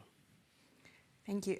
You've talked about policymakers, you talked about the market, but sometimes these actors have interests that are a bit diverging, different from the one of the people that are developing the standards. So, Mr. Metzger, how do you deal with political and commercial interests in your standard making work? Yeah, I think it's an important question. Maybe I'm almost tempted, being Swiss by nationality, to say by being neutral. But I think to explain this a little bit more, I think what is really crucial is that we have inclusive and transparent processes, that we develop those also further with digitization, because we have seen during the pandemic, of course, that digitization offers certainly constraints when it comes to certain work processes, but I'm very heartened to see how the international standards system has held up and has actually continued to develop under those circumstances, adverse circumstances often. I think that holds true for all the three organizations that are present here today. And we've also seen that, of course, and that's not a new phenomenon, that through digitization, we also can create more inclusivity. We have had participation from circles, from communities, from experts who have not always been able to join the discussions and to shape the standards making. So I think to offer this platform that is really a platform that is objective, that is neutral, transparent, that really puts the substance at the core of its activity and of its objectives, I think has been a proven recipe in the past. I do not see why we would want to change that. I think these are fundamental values that we have in our own organizations, but that, of course, the other member-based organizations have well, that we must absolutely preserve and actually make sure that we have the right processes in place to ensure that we carry this on into the digital era, continue adapting it where necessary. We have a number of new digital tools and approaches for that as well. But I think the transparency, the neutrality, and of course, as has been said, the inclusion of all the stakeholders is key in making sure at the end you have outcomes, you have products and services. And that's what we're doing as standards organizations. And in the case of the IEC, also in terms of conformity assessment, that stand up to the test of objectivity. Thank you. And we're making this discussion in the middle of a global pandemic. COVID-19 has changed a lot of things. What do you think are the lessons that we can draw from COVID-19, especially in international standardization? Yeah, in case of this ITU, we understand this COVID is a really pressing challenge for us. But very ironically, this through the COVID, the importance is a highlight of this ICTs, the most important infrastructures for our uncontacted life. So this is really ironical case. So ITU, let me say of this positive side first is we have more participants, more members. So it's more than 10 times, which is we use of this operating fully virtual mode. So that is a great opportunity. So we extended our inclusive dialogue with the new communities. That is a great point. But let me highlight some of the negative side. So out of this, more than 10 times our participants, only one reason, reduced number of participants, around more than 5%, so least developing countries. They are strictly reduce of their participations. So we learned the important thing is what is the reachability of our basic infrastructures like electricity and ICT or communication infrastructures. This is so important, how we can address more seriously, provide more proper product to reach of those communities is a very, very important subject. And the convenience of our ICT services. I'm using of these mobile phones and some laptops, how this is difficult. Good for young people, but aged people, some people who have a special assistance, they still have difficulties. And also, we are now as a challenging of this, how we can make a hybrid. International standard is equal footing. In physically, we are equal footing. Virtually, we are equal footing. I believe even after beyond of COVID, this hybrid environment will continue. Then how we can ensure this equal footing in the hybrid mode. Such kind of things is now serious question for us, so we have to find some of the solutions. Thank you very much. I think we have time for one last quick question. I will address it to Mr. Mujica. One important challenge when talking about sustainability, sustainable development, is making sure everyone's on board. How can you convince the actors that are maybe more reluctant to join, to be too aligned with standards and to work together in this kind of path? Well, that's a fundamental question, actually, because what we need to ask ourselves is whose responsibility is it, the implementation of the SDGs? It's a matter of the government, so we can blame the government. It's a matter of the multinationals, so we blame the multinationals. I think it's everybody, each and every one of us should work very hard to implement the SDGs. Second, we need to provide evidence. We as standard makers need to provide evidence to the community that by implementing the standards, they will support the implementation of the SDGs. And the third thing that we should do is to provide concrete tools for the community to identify which are the relevant standards that will help them in that effort of the implementation of the SDGs. Thank you. Thank you very much to all our panelists. And now also, we've run out of time also for this panel, so I think it's time to do a quick wrap-up of what we discussed. And for this, I will ask the help of the general secretaries of the two Italian bodies that are organizing today. So Mr. Ruggero Lenzi, who's the General Secretary of UNI, and Mr. Giuseppe Molina, General Secretary of CEI. Thank you very much. So if you were to say what were the most important messages brought forward today, what would you say? So good afternoon. We have been requested with my friend Giuseppe to wrap up in 10 minutes that day. I think it must be a joke because, well, last year SAS organized the first international standard summit within the G20 presidency. It was in Saudi Arabia, and I said that UNI and CEI will be honored to follow this idea for this year under the Italian presidency. We believe that the three pillars of the Italian government for the G20, people, planet, and prosperity, are also the core of ISO, IC, and ITU strategies. With the effort of the national standards bodies all over the world, especially those of the G20 countries, we can provide technical worldwide solutions to facilitate global trade and reach all our citizens. I heard today that reality is complicated. And that's why our commitment we have the responsibility to support social and economic changes with high-quality products and services for digital solutions and emerging technologies.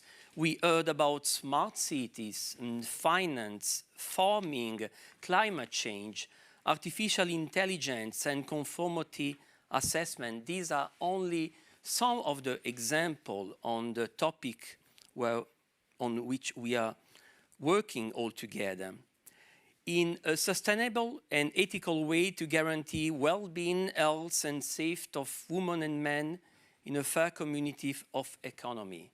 I would like to conclude, to wrap up, saying that consensual standard guarantees inclusive international cooperation, technical and scientific base of discussion, bridge making from innovation to market, and continuity for policymakers all over the world, take into account legislative framework at national and regional level, even more after the pandemic, for resilience and recovery. Thank you, Ruggero. So we are approaching the end of the summit, no? We have a few minutes more to wrap up all the intervention that has been done from our distinguished panelists. It's not an easy task, but in any case, I would like to underline at least some of the key words that emerged from the intervention. No? And so we remember many times that we are living together challenging times, passing through the pandemic that has changed our habit and also our economical structure. No? And so we have to face many challenges together that cannot be faced from one singular subject alone, but that need support from many communities together. No? And this is the reason why we are very proud that among so many other international priorities, as the host country having the G20 presidency, we have together with UNI the opportunity to organize such an important summit here today in Milan, gathering the most remarkable protagonists that are playing an important role in the standardization at a global and national level, no? To foster our contribution for a feasible and sustainable future. No?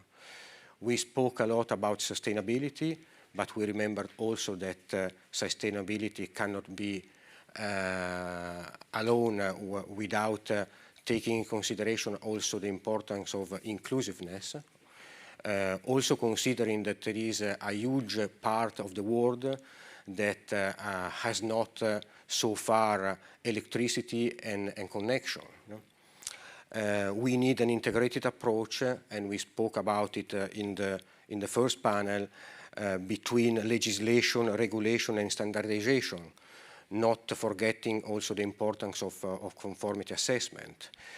And at the end, we remember many times the importance of collaboration for combining together our respective talents. No? So we are continuing on the track that was began in Saudi Arabia in 2020, and we are finally handing over to Indonesia in 2022, where the summit on international standards will continue on the same path. And this is the reason why I would like to conclude my wrap-up, connecting with the call to action that introduce all the statements that are coming from standardization representatives of the G20 countries. No? From our side, at a national level, and so as a representative of Italy, we can reaffirm our commitment with humility and determination as important part of a broader system. Thank you. Thank you very much. As you said, this conference takes place just a few days before the meeting of the G20 leaders in Rome.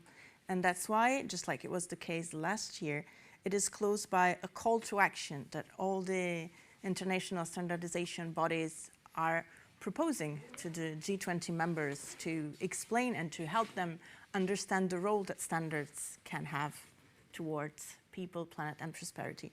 So I will read this call for action now, and then we can comment that also with the representative of the standard bodies of the other countries. So IEC, IZO, and ITU drive international standards and conformity assessment work that is instrumental for the three main pillars of the 2021 G20, people, planet, and prosperity, to support global efforts to build a more peaceful, sustainable, and fairer future. The global economy is facing unprecedented challenges. These have been intensified by the impact of the COVID-19 pandemic and the climate emergency. The international standards community must drive forward its multilateral efforts as we navigate through unstable times and look ahead to a robust, balanced, and inclusive global economic recovery. We must agree on a shared commitment to contribute to a sustainable recovery process that can help bridge widening income gaps and inequalities in societies. The pandemic has highlighted the benefits of digitalization for the economy and the society, to support employment, health, and education, that is the people part, to contribute to sustainability, and this is the planet part, and to enable the economic resilience of businesses, and this is the prosperity. International standards are the backbone of digital technology, creating a common language that enables quality and compatibility for all users. They contribute to breaking down the digital divide for a more inclusive and interconnected world. International standards have a multifaceted role to play in facilitating the recovery on all three levels of sustainability: economic, social, and environmental. Referencing standards and policies to support the rebuilding process, governments stand to make a huge impact on people, planet, and prosperity in years to come. Digital technologies that work safely and efficiently for the benefits of society can ensure a sustainable, equitable, and prosperous future. It enables new form of collaboration and opens up new creative possibilities for environmental policy. Digital technologies supported by international standards are powerful solutions for climate action and economic sustainability. Participants of the International Standards Summit for People, Planet and Prosperity and members of the World Standards Cooperation call on all countries to recognize, support and adopt international standards which contribute to the three pillars of action: people, planet and prosperity of the 2021 G20 Summit.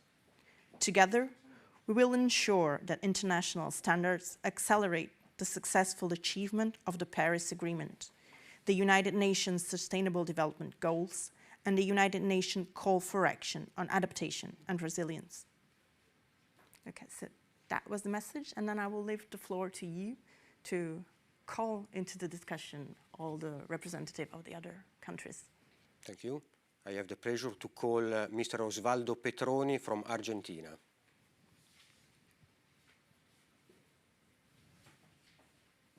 Thank you. The standardization bodies of Argentina, which are the national member bodies of the international standardization organizations, with the support of all national interests and stakeholders in our country, are convinced and confident that international standardization has been and will increasingly continue being a key instrument to address the coming world challenges addressed by the United Nations Sustainable Development Goals. International standardization brings us the opportunity to share the best known good practices, build global consensus and confidence among different countries and cultures, learn from each other, and to cooperate for the benefit of our countries and the entire world. We do support this call of action as well as the broad national adoption and application of such international standards. Thank you. Thank you. Now I leave the floor to Mr. Adam Stingamore from Australia. Thank you. Australia commends UNI and CIE for highlighting the important role standards play in supporting people, planet, and prosperity. It is critical that ISO, IEC, and ITU collaborate together in developing international standards to support the achievement of the UN sustainability goals. This collaboration will ensure an efficient and coordinated approach to the development of interoperable solutions in this complex environment. Thank you. And I'm calling Mr. Nelson Al-Assad from Brazil. Bom dia, Nelson. Grazie.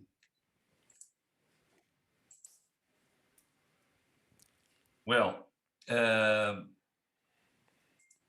word prosperity, there is something here in the video, sorry. The word prosperity comes from the old Latin, meaning for hope. In these critical moments we are living, we have learned to use this hope to reinvent ourselves. We have acted swiftly concerning the COVID pandemic and developed many standards to help overcoming this crisis. bringing hope in a global scale. ABNT is fully committed with this call for action, joining forces to face all the challenges we have ahead. We are implementing a climate action plan, driving all our committees to develop standards to mitigate and adapt to climate change. As international standardization networks, we should all stand for this call for action. We should all stand for a sustainable world.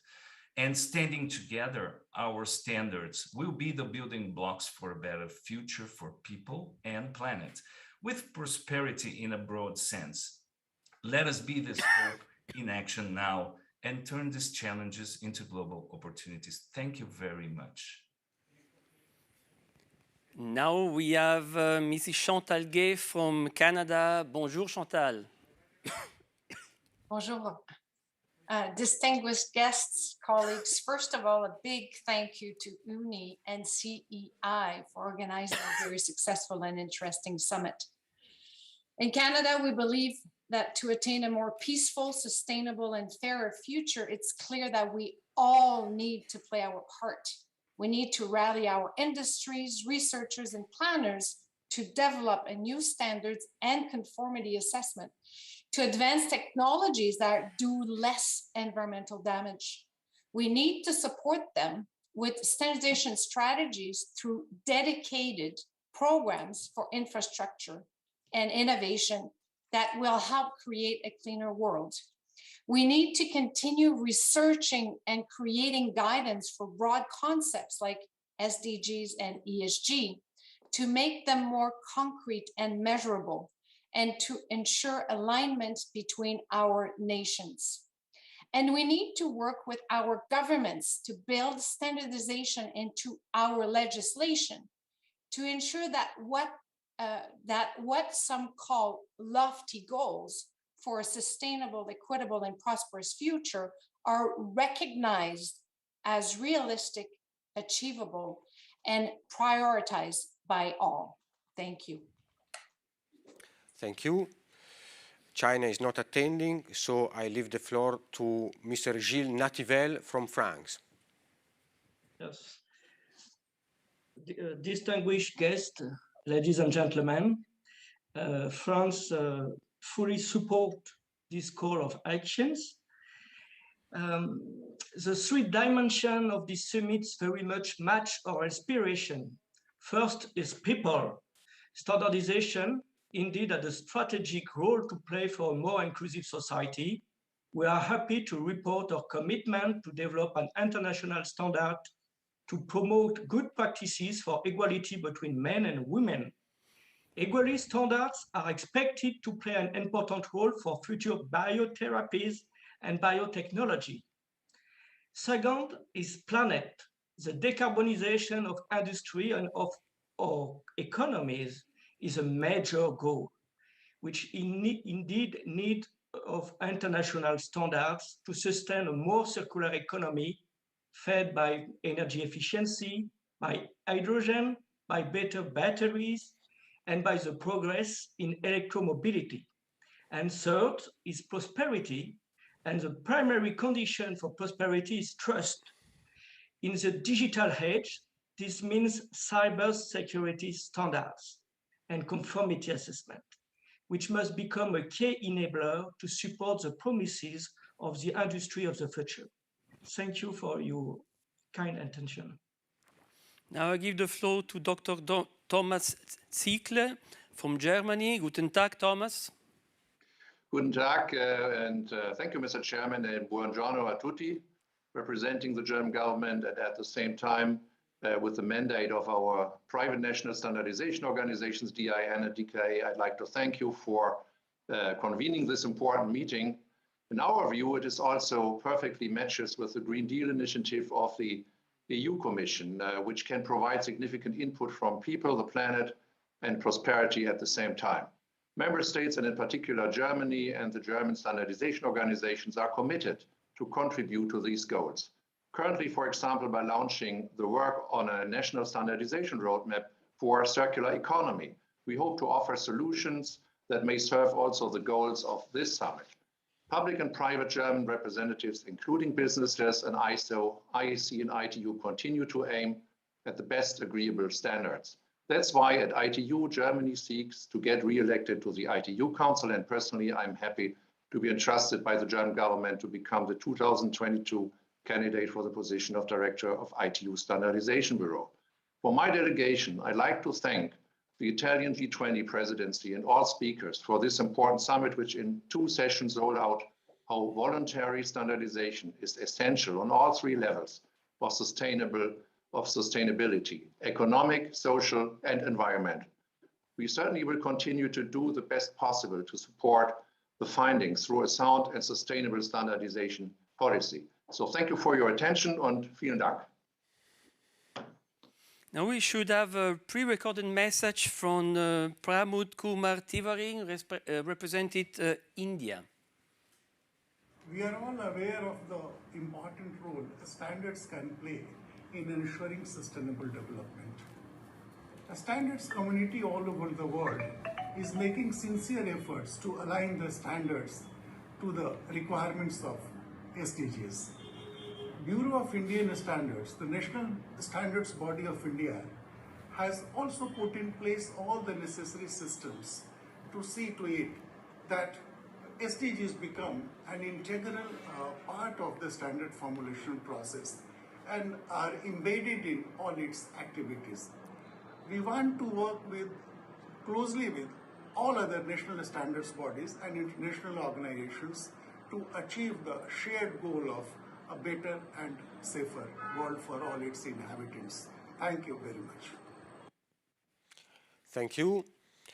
Japan is not attending, so I call Mr. Sang-Gun Lee from Korea.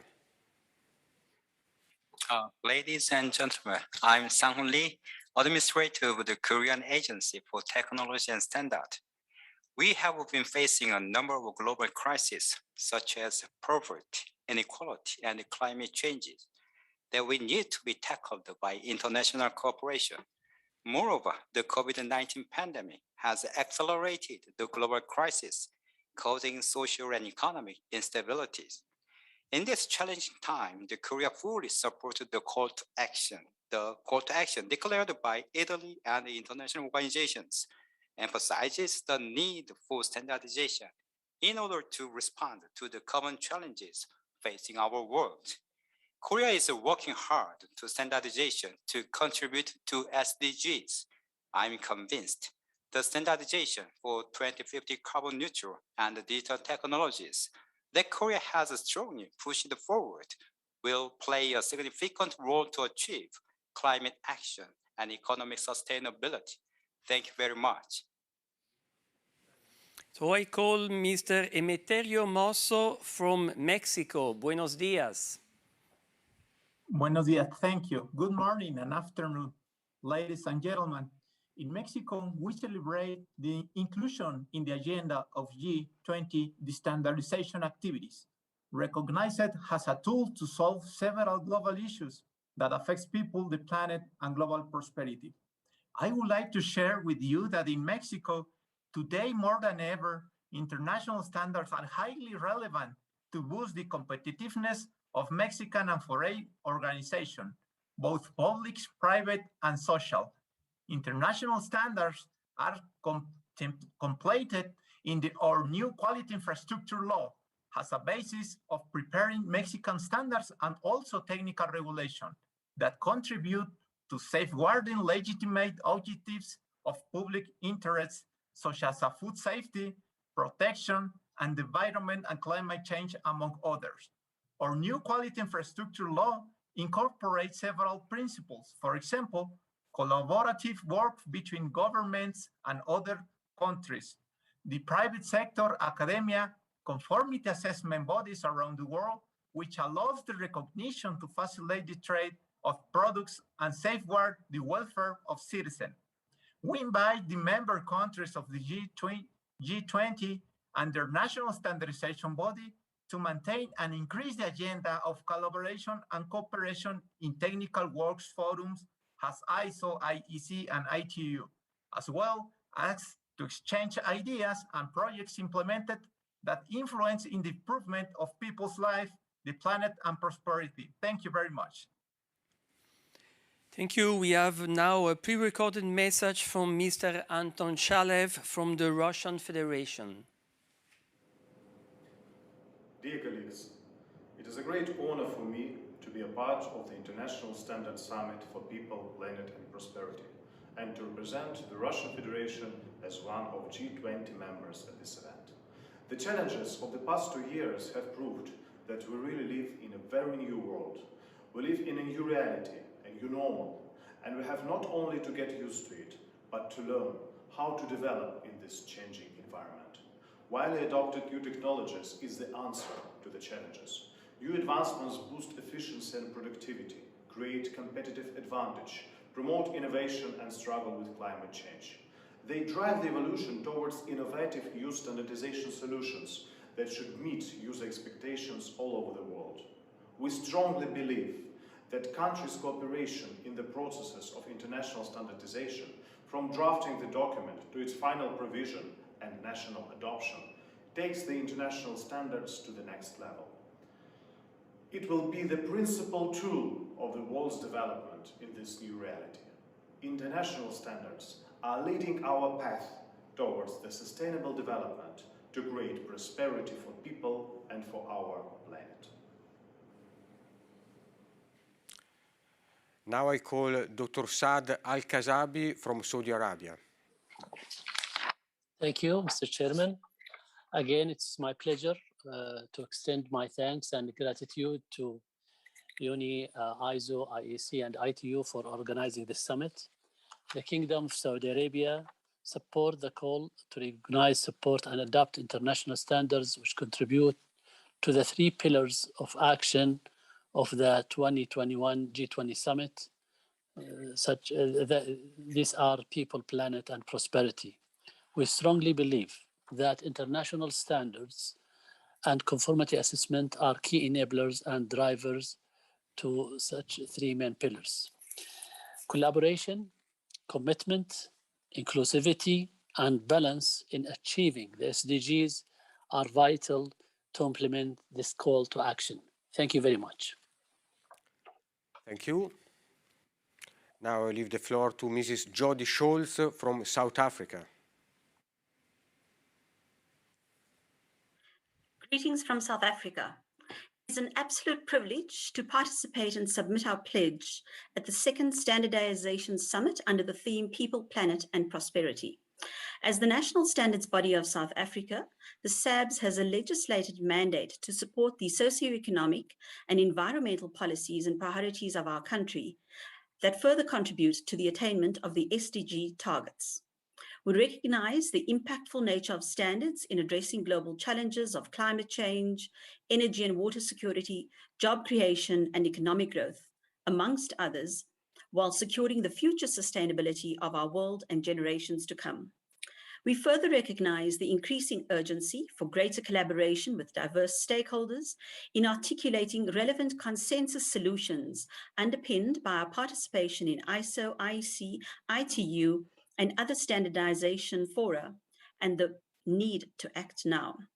We would like hereby to submit our commitment on the call to action on standardization activities in support of people, planet, and prosperity. I thank you. Now the floor to Professor Adem Saim from Turkey. Good afternoon. Dear esteemed members of international and national standards bodies, I would like to start by thanking everyone who contributed to realization of this event. We believe that international standards play a key role to overcome the challenges that our world is currently facing and also assert that standardization would be of utmost benefit and a key strategic tool to get over the threats. We are open to engaging with our international partners and ensure that we develop consensus-based and interoperable standards aiming to contributing to the Sustainable Development Goals of UN. Needless to say that our main object is to adopt all these standards at the national level, thus aligning with the international communities who are battling with the same purposes for the sake of this one word. With these points in mind, I give my sincere greetings to those who support this call to action, and thank you to all. The floor to Mr. David Bell from United Kingdom. Hi, David. Hi, Rogero. Thank you, Rogero and Giuseppe, and congratulations to Uni and Che on a successful event today. Building a prosperous future for the planet, realizing the UN Sustainable Development Goals requires a concerted effort from G20 countries and from the global community. As the UK prepares to host COP26 in Glasgow, the task of the world to take immediate action to combat climate change is clear. International consensus-based standards developed through open and inclusive processes with multi-stakeholder engagement play a critical role to meet the SDGs. They build trust and confidence in international supply chains, which underpins trade and drives sustainable growth and prosperity. They enable and support the well-being of our citizens and can accelerate the transition to a net zero world. The UK fully supports the call to action and welcomes the leadership shown by the ITU, by ISO and by the IEC to drive the role of standards to support a sustainable world. We urge G20 countries to support those organizations to work together and with other standards developing organizations to provide solutions to the world's challenges and continue to modernize their governance and digital processes to ensure they're fit for the future. And we urge the international organizations and the G20 standards bodies to build on the ambition of the London Declaration, which Sergio Mujica spoke about earlier, signed at ISO Week 2021, to consider climate science in all new and revised international and national standards. And the UK commits to continue to play a lead role in those areas that support the SDGs and will further increase its support for the global standards community to reach those aims. Thank you very much. Thank you. Now I leave the floor to Mr. Joseph Tretler from the United States. Thank you. The American National Standards Institute, the U.S. National Committee to the IEC, and our U.S. stakeholders welcome the opportunity to join with the global community in the development and implementation of international standards to solve the global issues that are the focus of this event today, all while we ensure sustainability for the future. Given the societal and economic challenges we continue to experience due to the COVID-19 pandemic, standards and innovative approaches to develop standards are more crucial than ever. We must address a wide range of initiatives to bring our community forward into a productive future. This will include the development, dissemination, and implementation of smart standards, the use of new IT technologies to support efficient standards development, and effective capacity building to support all parties having a voice at the table. We should be compelled to address these issues for the widest possible mutual benefit. ANSI is committed to supporting standardization systems that are market-driven and private sector-led, but that are private sector, public sector partnerships. We all benefit from this engagement of the private sector together with government and standardization. ANSI, the U.S. National Committee to the IEC, and our colleagues at the U.S. Department of State who represent us at the ITU, thank the hosts for the organization of this event. We support the call to action and applaud this dialogue to build a better tomorrow through standardization. Thank you. Thank you. And now finally, I call Mr. Kuku Ahmad from Indonesia. We face the great challenge to the world related to three pillars, namely people, planet, and prosperity. We meet here to find the best solution by providing substantive input and enrich the discussion, particularly about the contribution of standards. Standards are useful as a practical information to help producers become more competitive, to help government in establishing technical regulation and to help consumer in choosing better products, which in turn boost trade and increase prosperity. The implementation of standard will make people and planet safer as well as bring prosperity for our public society. National Standardization Agency of Indonesia, therefore, recognizes and supports the adoption of international standards to assist in overcoming the great challenges facing our world today, such as poverty, inequality, and climate change, as well as to invest and support innovation in areas contributing towards the achievement of the Sustainable Development Goals. Thank you very much. Thank you. So thank you very much. Italy has received the baton last year, and we give the baton to Indonesia for next year. And thank you for the continuity of this very important event. Thank you very much to all of you. Thank you. And I think this quick tour of the world we just did is a very good example of what we said before, of the global reach of international standards, of the importance of inclusive dialogue to develop them.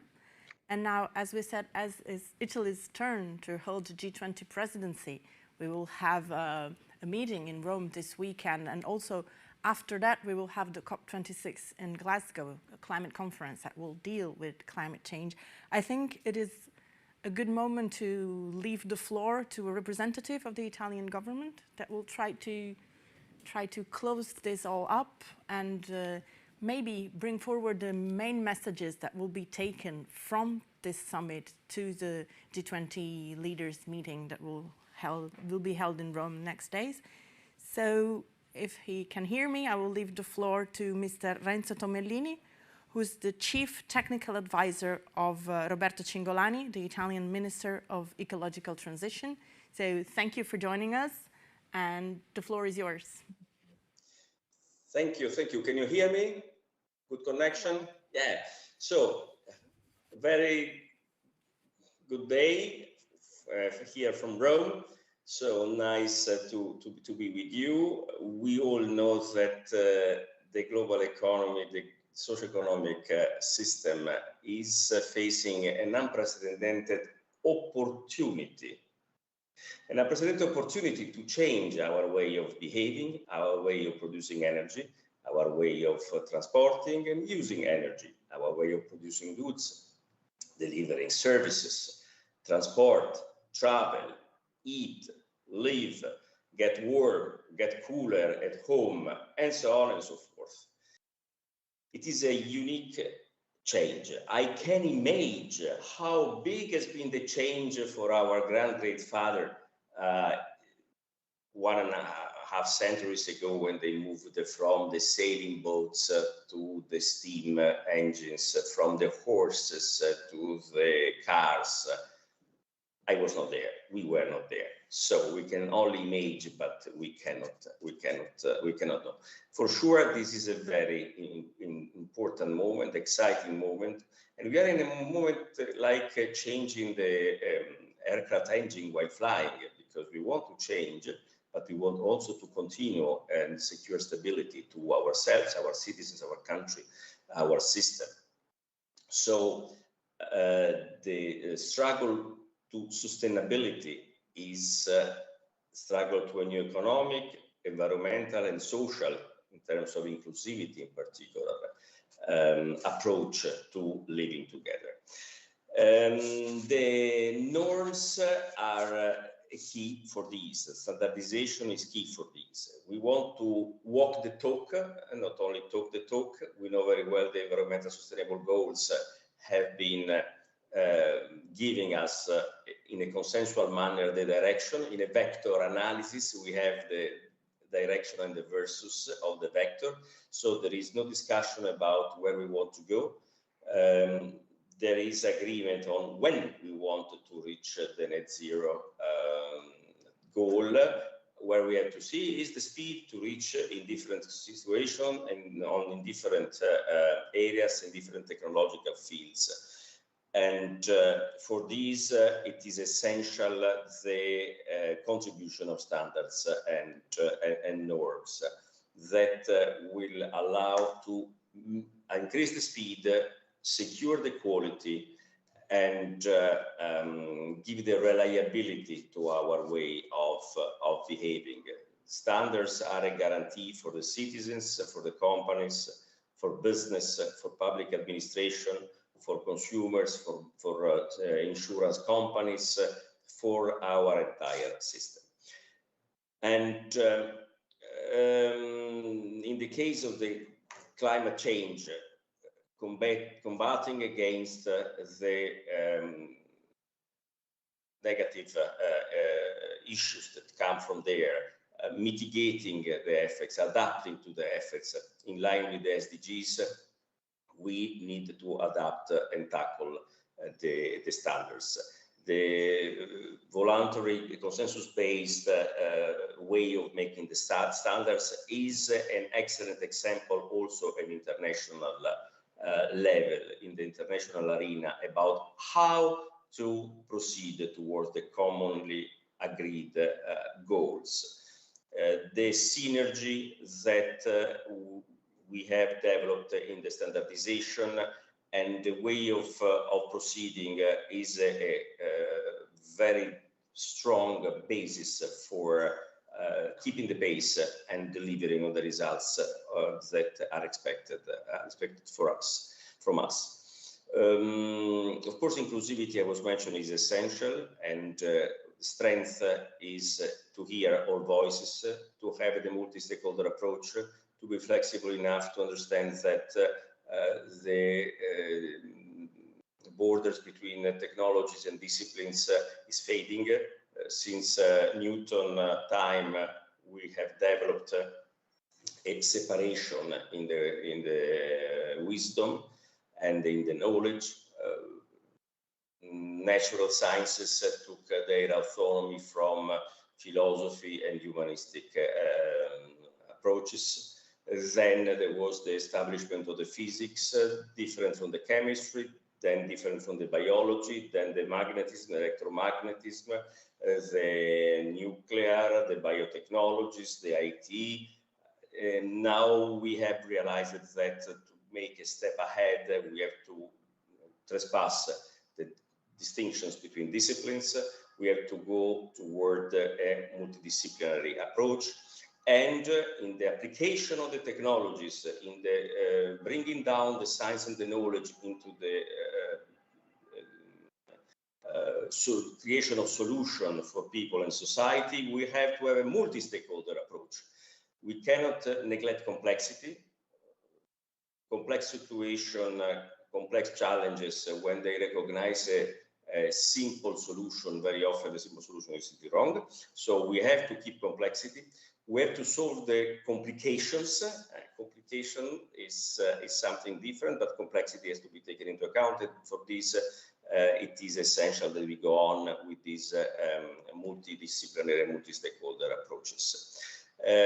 The standard community is working to improve the well-being of people and the planet and the prosperity. It is central to this, and it is by tradition, by culture, by attitude, by commitment, best place to achieve our collective goals. Since I am from Italy, I cannot but insist on the fact that 2021, it makes 1 century that the UNI, so the Union of Standards of Italy, has been created, and it was even preceded by the Italian Electrotechnical Committee in 1909. So tradition is with us, approach is sound and robust, methods are tested and are shared and applied with rigor and with commitment.